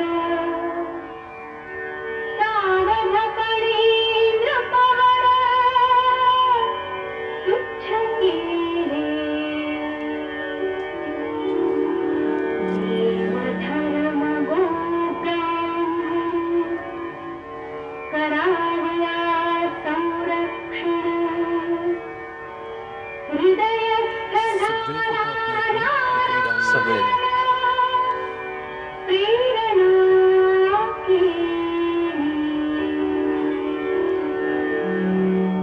या भूमंडळाची ठाई धर्मरक्षी ऐसा नाही महाराष्ट्र धर्म राहिला काही तुम्हा कारणी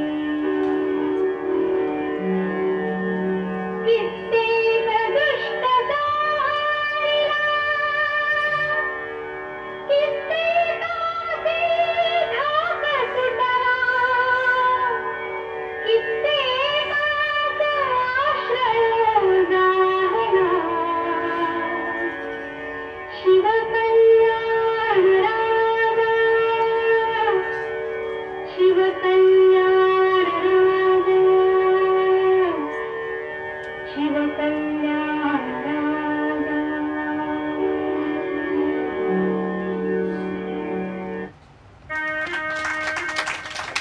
यातला विशेष असा आहे की यातला एकही फोटो हा डाउनलोडेड नाही आहे, आणि मगाशीच तुम्ही गणेशच्या तोंडून ऐकलं, त्यामुळे ह्या सगळ्या फोटोचं क्रेडिट हे विजय आणि अच्युतचं आहे, कारण मी आणि गणेशनी एकही फोटो काढलेला नाही. पण हे सर्वच्या सर्व फोटो हे या दोघांनी काढून, अर्थातच विजयनी ते त्याची एव्ही तयार केली.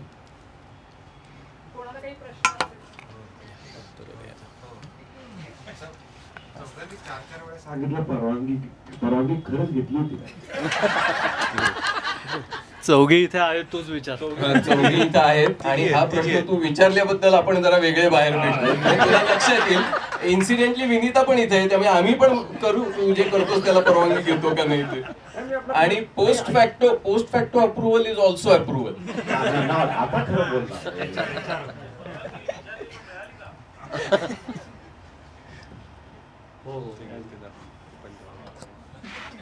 मला एक प्रश्न आहे, तो म्हणजे 50 मध्ये हे करणं, तर कुठलाही ट्रॅक करायचा तर 2 गोष्टी सगळ्यात महत्त्वाच्या आहेत. एक मानसिक जिद्द आणि दुसरा शारीरिक फिटनेस. तर जिद्द तर म्हणजे म्हणतात 70% काम जिद्दीवर होतं, 30% फिटनेस लागतो. तर या 30% फिटनेससाठी तुम्ही काय करत होता? नाही पण एक थोडा म्हणजे काय सिरियस कन्सर्न एक होता, तो थोडा सांगतो. म्हणजे हे सगळं पोस्ट कोविड सुरू केलं. खूप उदाहरणं म्हणजे लाँग कोविड आणि त्याच्यानंतरचे काही कार्डियॅक केसेस ह्या बघितल्या होत्या. म्हणजे ती एक नाही म्हटलं तरी ती एक थोडीशी भीती ही मनात कुठंतरी असते. प्रबोधिनी परिवारातल्याच इतक्या म्हणजे बऱ्याच घटना या त्यावेळेस ऐकू आल्या होत्या, त्यामुळे ते एक थोडं होतं. काही गोष्टी केल्या थोड्या, पण अगदी खूप काही फिटनेससाठी म्हणजे टू बी व्हेरी फ्रँक याच्यातले म्हणजे शारीरिक कस बघणारे असे किल्ले त्या मानाने कमी होते.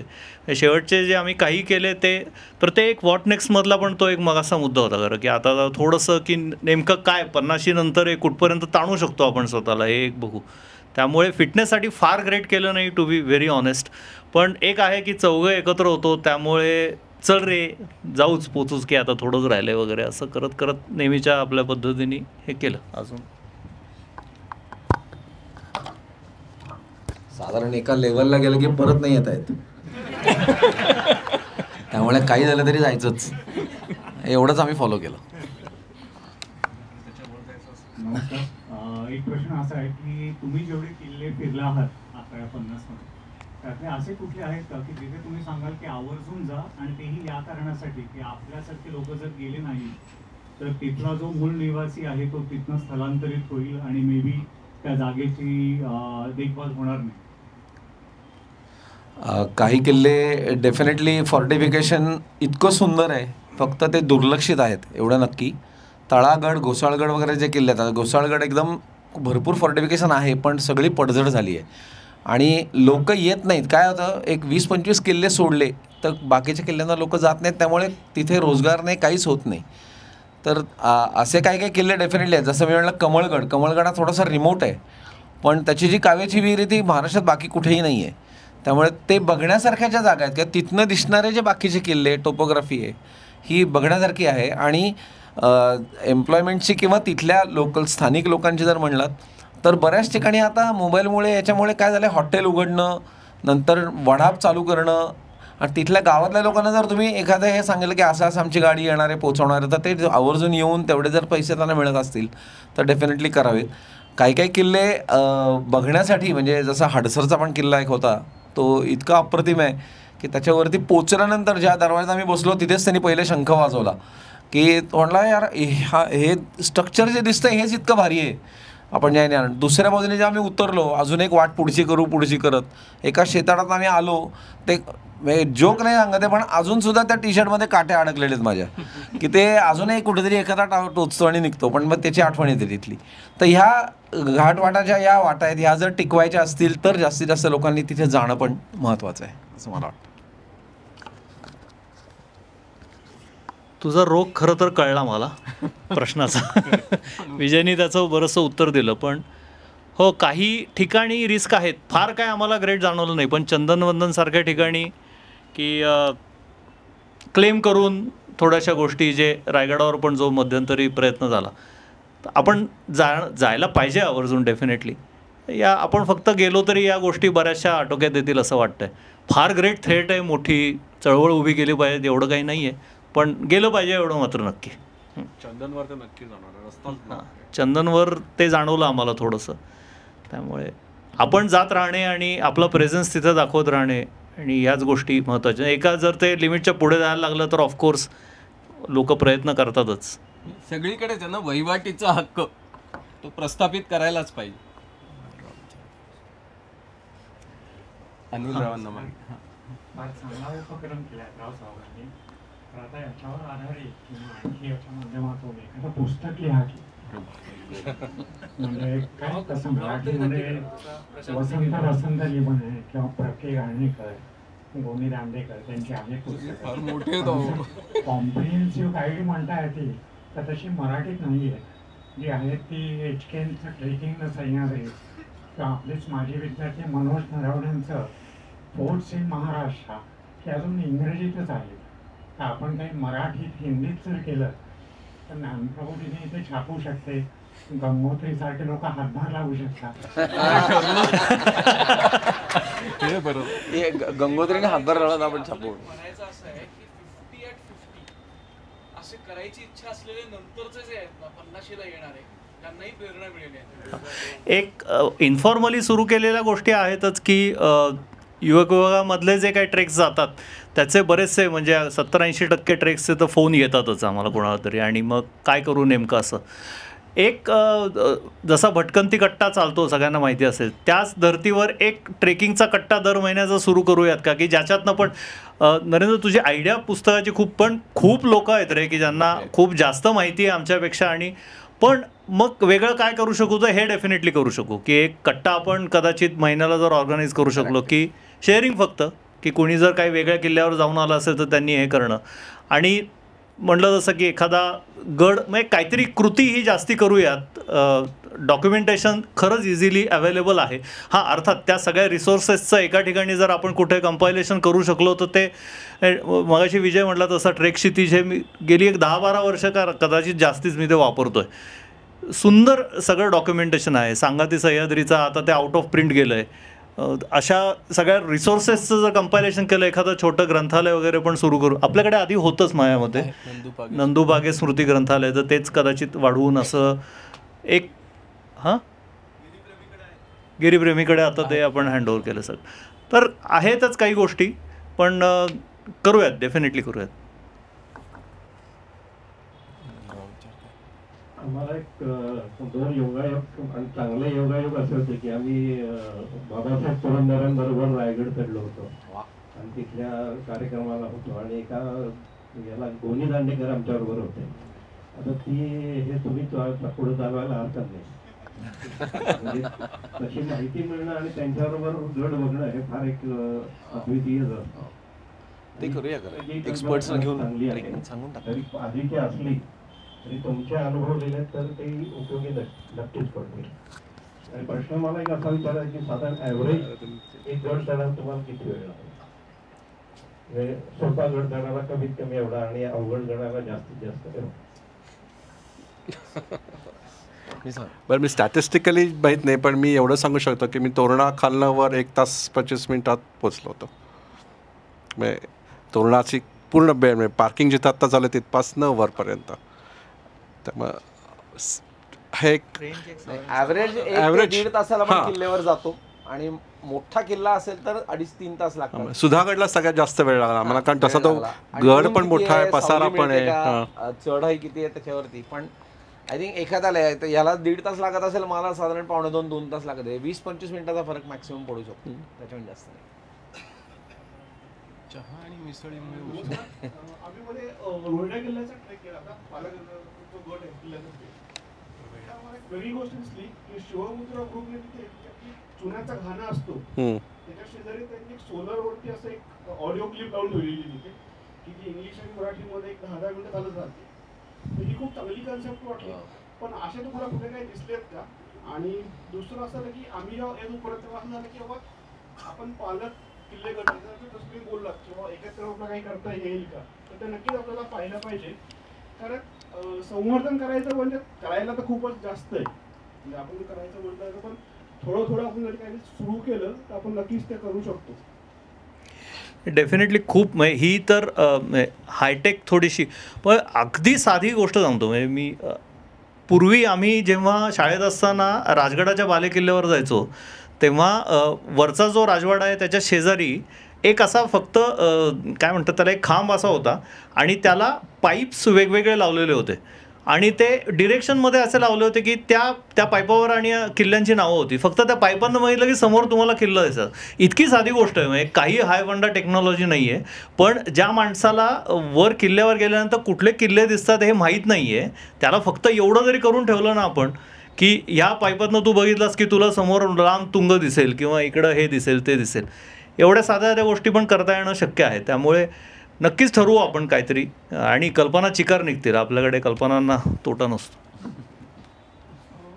टायटल असेल की 50 आणि मग इन 50 पण आहे का? इन 50 म्हणजे 50,000 पर हेड. आणि हा यासाठी प्रश्न विचारला की म्हणजे इथे बहुतेक लोक म्हणजे जेव्हा आपण हा जे प्रबोधन जर करायचं नॉर्मल सोसायटीमध्ये, तर पहिला प्रश्न येतो की पैसे, बरोबर? तर त्याबद्दल काय सांगा, म्हणजे 50 विदिन 50?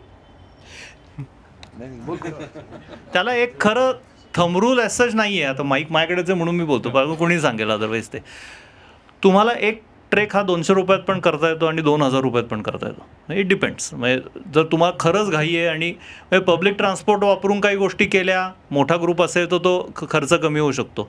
पण तुम्ही म्हणताय त्याला एक जनरल उत्तर नक्कीच 50,000पेक्षा कमी 50 किल्ले हे डेफिनेट. पण या गोष्टी म्हणजे अर्थात हे पण खूप हा चांगला मुद्दा आहे तसं बघायला गेलं तर. एकूण खर्च कुठे आणि कसा वाचवायचा आणि कुठला जस्टिफायबल खर्च आहे. म्हणजे तुम्हाला खर्च वाचवायचा आहे म्हणून तिथे गेल्यानंतर जो लोकल माणूस हा तुम्हाला तयार जेवण गरम गरम करून देणार आहे, त्याच्याशी 120 रुपयाचं नाही 100ला दे ही घासाघीस करणं, हे जस्टिफायबल खर्च म्हणजे काटकसर असं मी म्हणणार नाही. पण काही जस्टिफायबल काटकसरी या डेफिनेटली करता येऊ शकतील आणि तो खर्च कमी करता येऊ शकतो. पण एक 50,000पेक्षा नक्की कमी एवढं म्हणजे on an average 1,000 per trek याच्यापेक्षा कमीच खर्च आम्हाला आला. काही ट्रेक्सना जास्ती काही ना कमी. व्हॉट नेक्स्टमध्ये जे आलं काही त्यामध्ये जसं यांनी सांगितलं की बऱ्याच गडांवर असं दिसतं की तिथल्या लोकल किंवा काहीतरी जे ग्रुप्स असतात, ट्रेकिंगचे ग्रुप्स असतात, त्यांनी काही ना काही काम सुरू केलेलं असतं आणि काही गडांवर मल्टिपल लोकांनी पण कामं केलेली असतात. मग त्यात कधी कधी हे पण होतं, बघणाऱ्याला जाणाऱ्यांचं पण हे होतं. म्हणजे आम्हालाच रायगडचा अनुभव असा आला की महाराष्ट्र शासनाचे गाईड आणि तिथले लोक काय प्रायव्हेट ह्यांचे गाईड वगैरे असं. तर ह्याच्यात आपण जसं ढोलाच्या ह्याच्यात केलेलं आहे की सगळ्यांना एकत्र आणून काहीतरी एक दिशा देणं, तशा काही पद्धतीचंही कदाचित तुमचं व्हॉट नेक्स्टमध्ये होऊ शकेल की अशा वेगवेगळ्या गडांवर ज्या संघटनांना एकत्र आणून त्यांना एक दिशा काहीतरी देणं, जे वेगवेगळे करतात प्रयत्न त्याच्या प्रयत्न करू. नक्कीच खरंच चांगला मुद्दा आहे हा, डेफिनेटली करू शकतो. कोणाला काही प्रश्न आहे?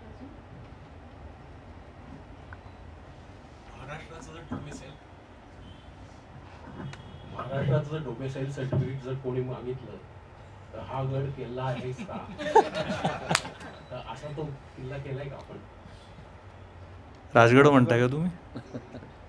हरिश्चंद्रगड या 50 मध्ये नाही केला, पण अवांतर म्हणजे आम्ही दोघांनी एकदा केलेला आहे. आता पुढचा माझं पर्सनल प्रोजेक्ट आहे की ज्या काही डॉक्युमेंटेड वाटा आहेत त्या सर्व वाटांनी करायचा हरिश्चंद्र.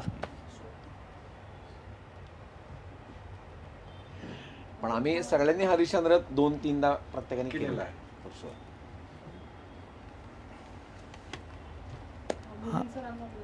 अनिल रावांना प्रश्न आहे का?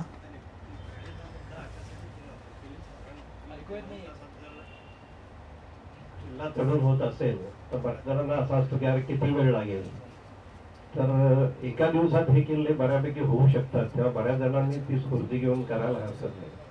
खरंय. येस.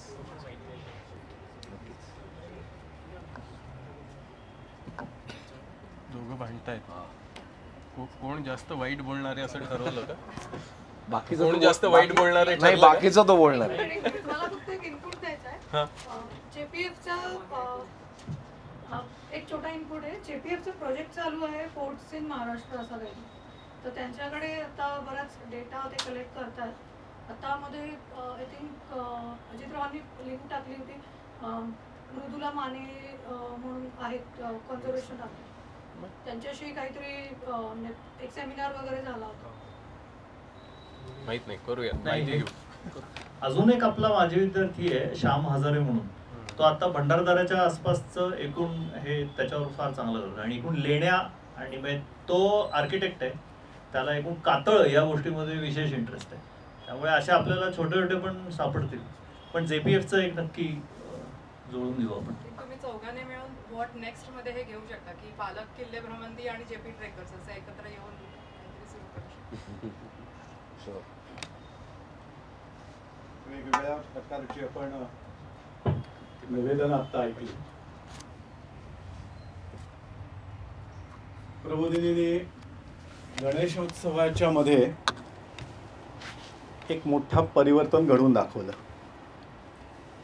गणेशोत्सवाच्या विसर्जन मिरवणुकीमध्ये ज्याला आपण पवित्र मानलेला आहे अशा देवतेच्या समोर काहीही वेडावाकडा दंगा नाच करणं आणि म्हणजे ज्याच्यासाठी आपण करतो तो उद्देशच विसरून जाऊन पूर्णपणे वाटोळं जेव्हा समाजाने लावलेलं होतं. म्हणजे कदाचित टिळकांना सुद्धा वाईट वाटलं असेल की आपण सार्वजनिक गणेशोत्सव का सुरू केला. त्याचं काही प्रमाणात तरी परिवर्तन रूपांतर हे करून दाखवलं. मला असं वाटतं की ह्या उपक्रमामध्ये अशाच पद्धतीचं काही बीज ही आहेत. जेव्हा महाराष्ट्रातला आपली सगळी तरुण मुलं यांना काय करायचं आहे याचं भान आत्ता नाही आहे. त्यांच्याकडे ऊर्जा आहे, वेळ सुद्धा आहे, साधनं उपलब्ध झाल्या असल्यामुळे त्यांचं शिक्षण जे आहे ते अतिशय कमी वेळात आणि सोपं झालेलं आहे. फॅसिलिटीज उपलब्ध आहेत. अशा वेळामध्ये काय करायचं असा प्रश्न त्यांच्यासमोर आहे. मैदानं नाही आहेत, त्यामुळे त्यांच्यातली ऊर्जा घालवायची कुठे. काही प्रमाणात जिम नावाची गोष्ट तयार झाली आहे. पण मला असं वाटलं की ट्रेकिंग, गड किल्ल्यांची भ्रमंती हे वेळ लावता येईल का. तरुणाईला अगदी सहजरित्या या सगळ्याचं वेळ लागू शकतं असं पोटेन्शियल असलेलं हे एक साधन आहे असं मला वाटतं. आपल्याला या सगळ्या साधनाची किंमत तेव्हाच कळते जेव्हा दिल्लीतली लोक इथे पुण्यामध्ये येतात आणि त्यांना आपण सिंहगड दाखवतो. साधारणतः महिनाभरापूर्वीच दिल्लीतली लोकमंडळी इथं आली होती. त्यांचं ट्रेनिंग गिफ्टेड एज्युकेशन मधलं होतं, पण त्यातला अर्धा दिवस काढून सगळ्यांना सिंहगडवरती नेलं होतं. तेव्हा असा असतो का किल्ला, कारण त्यांना तो तिथला दिल्लीतला लाल किल्लाच माहिती आहे. त्यातली 10 पावलं जरी थोडाफार किल्ला चढवल्यानंतरच थोडासा दम लागल्यानंतरच लक्षात येतं की महाराज काय होते. आणि त्यामुळे या सगळ्याच्या मध्ये महाराष्ट्रातल्या तरुणांना जशी हाक घालता येईल तसं देशभरातल्या टुरिझमला हाक घालता येईल. आत्ता काय घडतंय, तो पुण्यातला माणूस उठतो, तो काश्मीरमध्ये जातो आणि तिथल्या थंडीमध्ये वैशालीमध्ये मिळणारा जो काही डोसा आहे तो तिथं बसून खातो. ह्याच्यापेक्षा पलीकडचं जो काही निसर्गाचा खरा आनंद आहे तो सुद्धा घ्यायला कोणी तयार नाही आहे. आणि त्यामुळे जर का या सगळ्या टुरिझम इंडस्ट्रीला या सगळ्याकडे आपण आकर्षण घेऊ शकलो तर एक मोठं काय म्हणता येईल की आर्थिक चळवळ सुद्धा याच्यातनं घडू शकते. तिसरं मला असं वाटतंय की जे काही असे किल्ले आहेत या सगळ्यांचं संवर्धन करून स्थानिक लोकांना या सगळ्यात गाईड बनवलं. म्हणजे रायगडवरती ते बाजार झालाय, पण रायगड एकमेव नाहीये. तर अनेक सुंदर किल्ले आहेत, छोटे आहेत, 15 मिनिटात चढून जाता येण्यासारखं आहे. मगाशी जो प्रश्न आला, 15 मिनिटात चढून जाता येण्यासारखा किल्ला आहे आणि सुंदर आहे. तर म्हणजे वयाने ज्येष्ठ आहेत आणि संधिवाताचा त्रास आहे तरीही चढून जाता येऊ शकेल असे सुंदर किल्ले आहेत. या सगळ्यांचं चांगलं रूपांतर करणं, टेक्नॉलॉजी आता सोलरवरती ऑडिओ प्ले करणं असं वगैरे सांगितलं. अशा सगळ्या साधनांचा उपयोग करून घेऊन स्थानिक तरुणाला तिथे रोजगार जर का आपण मिळवून देऊ शकलो तर मला वाटतं की तिसरी पायरी आपण आणखीन हे करू शकतो. आणि चांगलं ते काय आहे हे ह्या सगळ्या माध्यमातून आपल्याला इतिहास पोचवता येईल, निसर्ग सौंदर्य पोचवता येईल. मैत्री ही तर गोष्ट होतेच होते, आपोआपच होते की तुमची परिस्थितीच अशी असते की तुम्ही एकमेकांना मदत करण्याशिवाय पर्यायच नसतो. या सगळ्याच सांस्कृतिक वातावरणसुद्धा महाराष्ट्राचं परिवर्तन करण्यामध्ये, या सगळ्या उपक्रमामध्ये मला बीजं ही दिसतात. मला असं वाटतं की या चळवळीची सुरुवात या चौघांनी केलेली आहे. तर अशा पद्धतीचं कदाचित आपण प्रत्येक वेळेला सगळ्या गोष्टी करू शकू असं नाही, पण अशी जी करणारी मंडळी आहेत त्या सगळ्या मंडळींना अधिक एकत्र घेऊन महाराष्ट्राचं सांस्कृतिक परिवर्तन आणि देशाला महाराष्ट्रात काय चीज आहे असं दाखवण्याचं काम मला असं वाटतं की या सगळ्यातनं नक्की घडू शकेल. इतकं पोटेन्शियल या सगळ्या उपक्रमात आहे.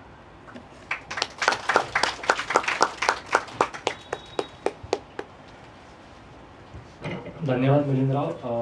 आता आपण कार्यक्रमाच्या शेवटाकडे येतोय. मला बोलायचं. अच्छा.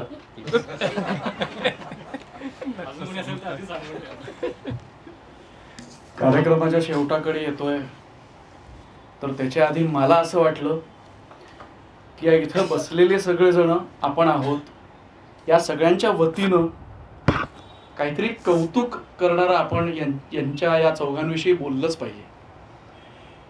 ते कौतुक आम्हाला आमच्या वर्गातले जे एक 10-15 जण आहेत आज उपस्थित, त्यांना आम्हाला भरभरूनच कौतुक आहे या चौघांविषयी.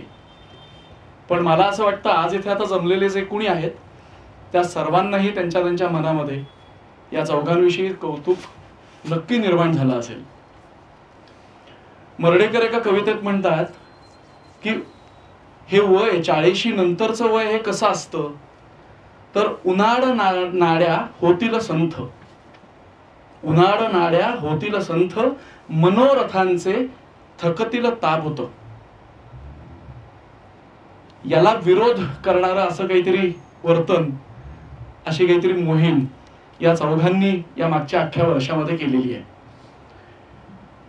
अस्मिताने जो प्रश्न विचारला फिटनेसच्या विषयी, अत्यंत चुकीचं उत्तर दिलं. माझ्या मते ना हा गट अत्यंत आयडियलिस्टिक गट आहे. याचं कारण असं आहे, आम्हाला माहिती आहे यातले 2 जण फिटनेसवाले आहेत आणि 2 जण जिद्दीवर चढलेले आहेत.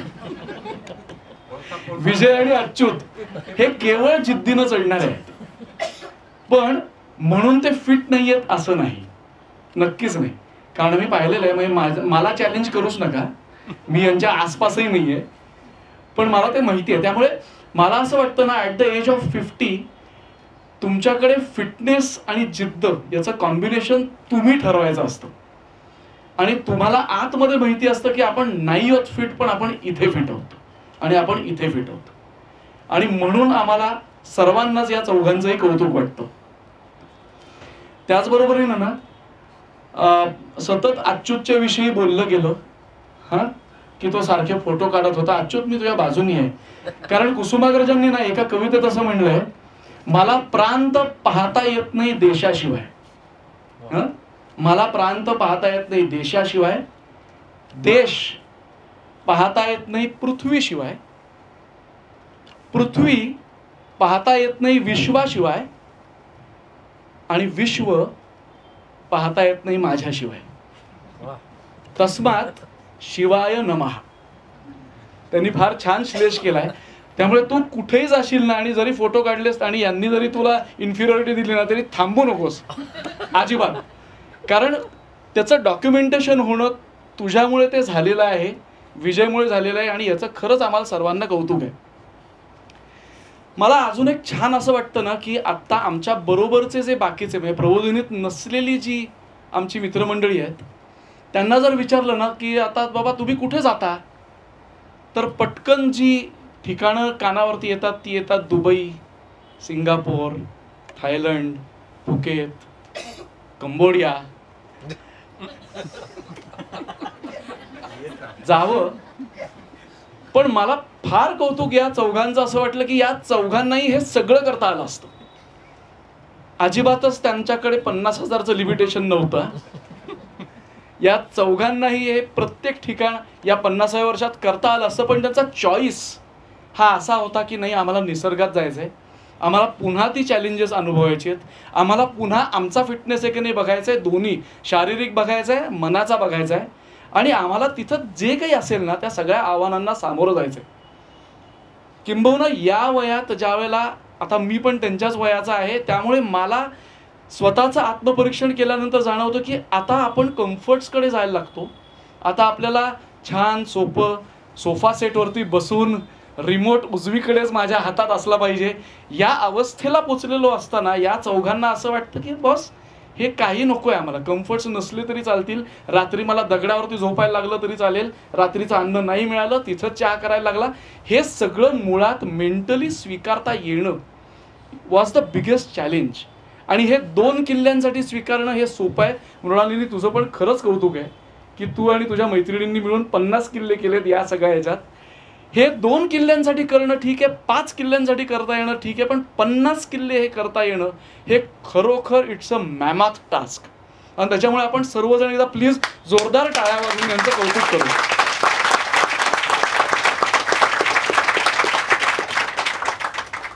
व्हॉट नेक्स्टमध्ये डॉक्युमेंटेशनचा जो विषय निघाला तो मी पण लिहून ठेवला होता. मला असं वाटतं की इतरांनी काय पुस्तकं लिहिली आहेत ना गणेश, त्याच्याविषयी आपण नको विचार करायला, पण हे पुस्तक तुमच्याकडनं एकत्रित येणं प्रायव्हेट सर्क्युलेशनसाठी सुद्धा असू शकतं.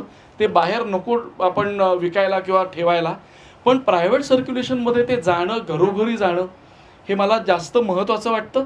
त्याचा आपण विचार सर्वांनी करावा अशी मी एक रिक्वेस्ट करतो. आणि last but not the list, मला खरंच असं वाटतं की या सर्वांच्या घरातल्या सर्व मंडळींचं मला कौतुक वाटतं. प्लीज परत एकदा त्या सर्वांसाठी पुन्हा एकदा टाळ्या वाजूया. कारण 50 किल्ले करणं म्हणजे मिनिमम 100 ते 125 दिवस हे गेलेले आहेत. आणि त्याचं प्लॅनिंग करण्यासाठी म्हणून यांनी किती तास घालवले असतील ते वेगळेच. त्या सगळ्या याच्यात ते घरच्यांसाठी अवेलेबल नव्हते, या सर्वांनी समजून घेतलं म्हणून हे सर्व झालं. Hats off to all of you. पुन्हा एकदा असंच काहीतरी घडेल असं मला वाटतंय. 60 जवळ येईल 10 वर्षांनी, बघूया आम्ही आमचा फिटनेस वाढवतो. Let's see. अरे मस्त.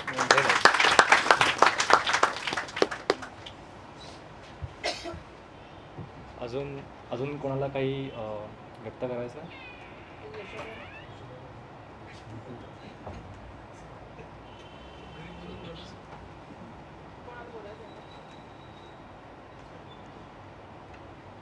हो, अजय ढमढेरे यांना मी विनंती करतो त्यांनी पुढे यावं.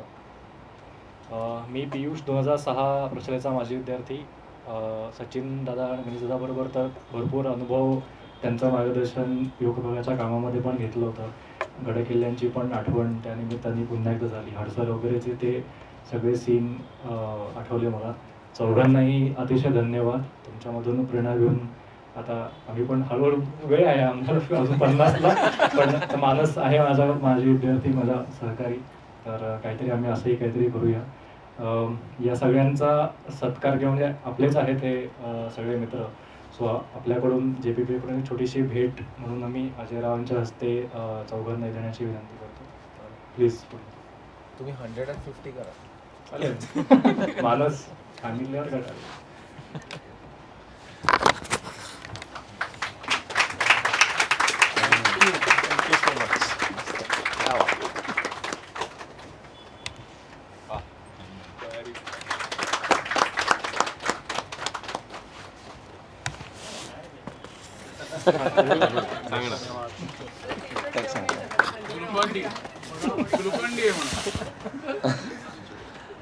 अजय ढमढेरेंची थोडीशी पटकन ओळख 2 ओळी देतो. गेली साधारण मला माहिती असल्यापासून जर धरलं तर साधारण 50 वर्ष भटकंती करतायत. हॅलो ट्रेकर्स नावाचा त्यांचा पहिला ग्रुप होता आणि आत्तापर्यंत साधारण 350-400 किल्ले तर नक्की झालेत आणि मोर दॅन 15 एक्सपिडिशन्स हिमालयन त्यांनी केलेले आहेत. 2005 साली नाही 95 साली मोटरसायकलवरती लेह लडाख त्यावेळेच्या कंडिशन्समध्ये त्यांनी व्हिडिओ कॅमेरावरती शूट केलंय. तर 1 किलोमीटर पुढे जायचं, कॅमेरा ठेवायचा, मागे यायचं, क्रॉस करायचं, परत थांबायचं, परत कॅमेरा उचलायचा, असं करत त्यांनी 1 तासाची फिल्म केली आहे. आणि हे सगळे एक्सपिडिशन त्यांनी स्वतः केलेले आहेत स्वतःच्या प्लॅनिंगवरती. त्यांची सगळ्यात मोठी अचिव्हमेंट म्हणजे trans Sahyadri Gujarat border to Goa border 30 किल्ले 30 दिवसात केलेत.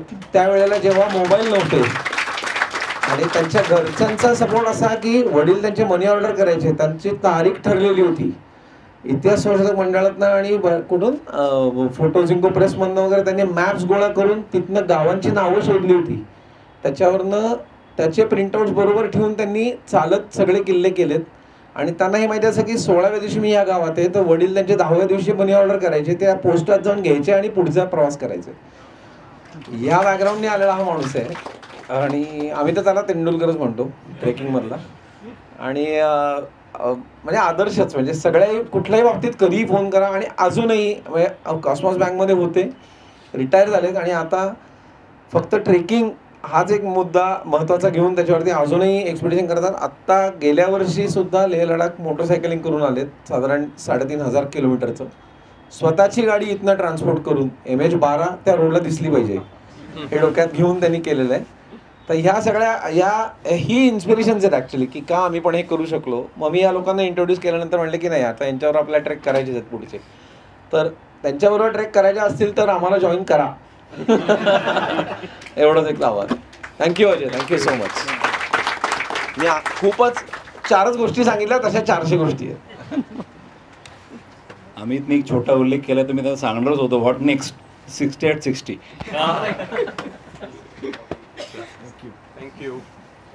Thank you so much. हा मी तेच म्हणत होते की शंख वाजवायचा राहील.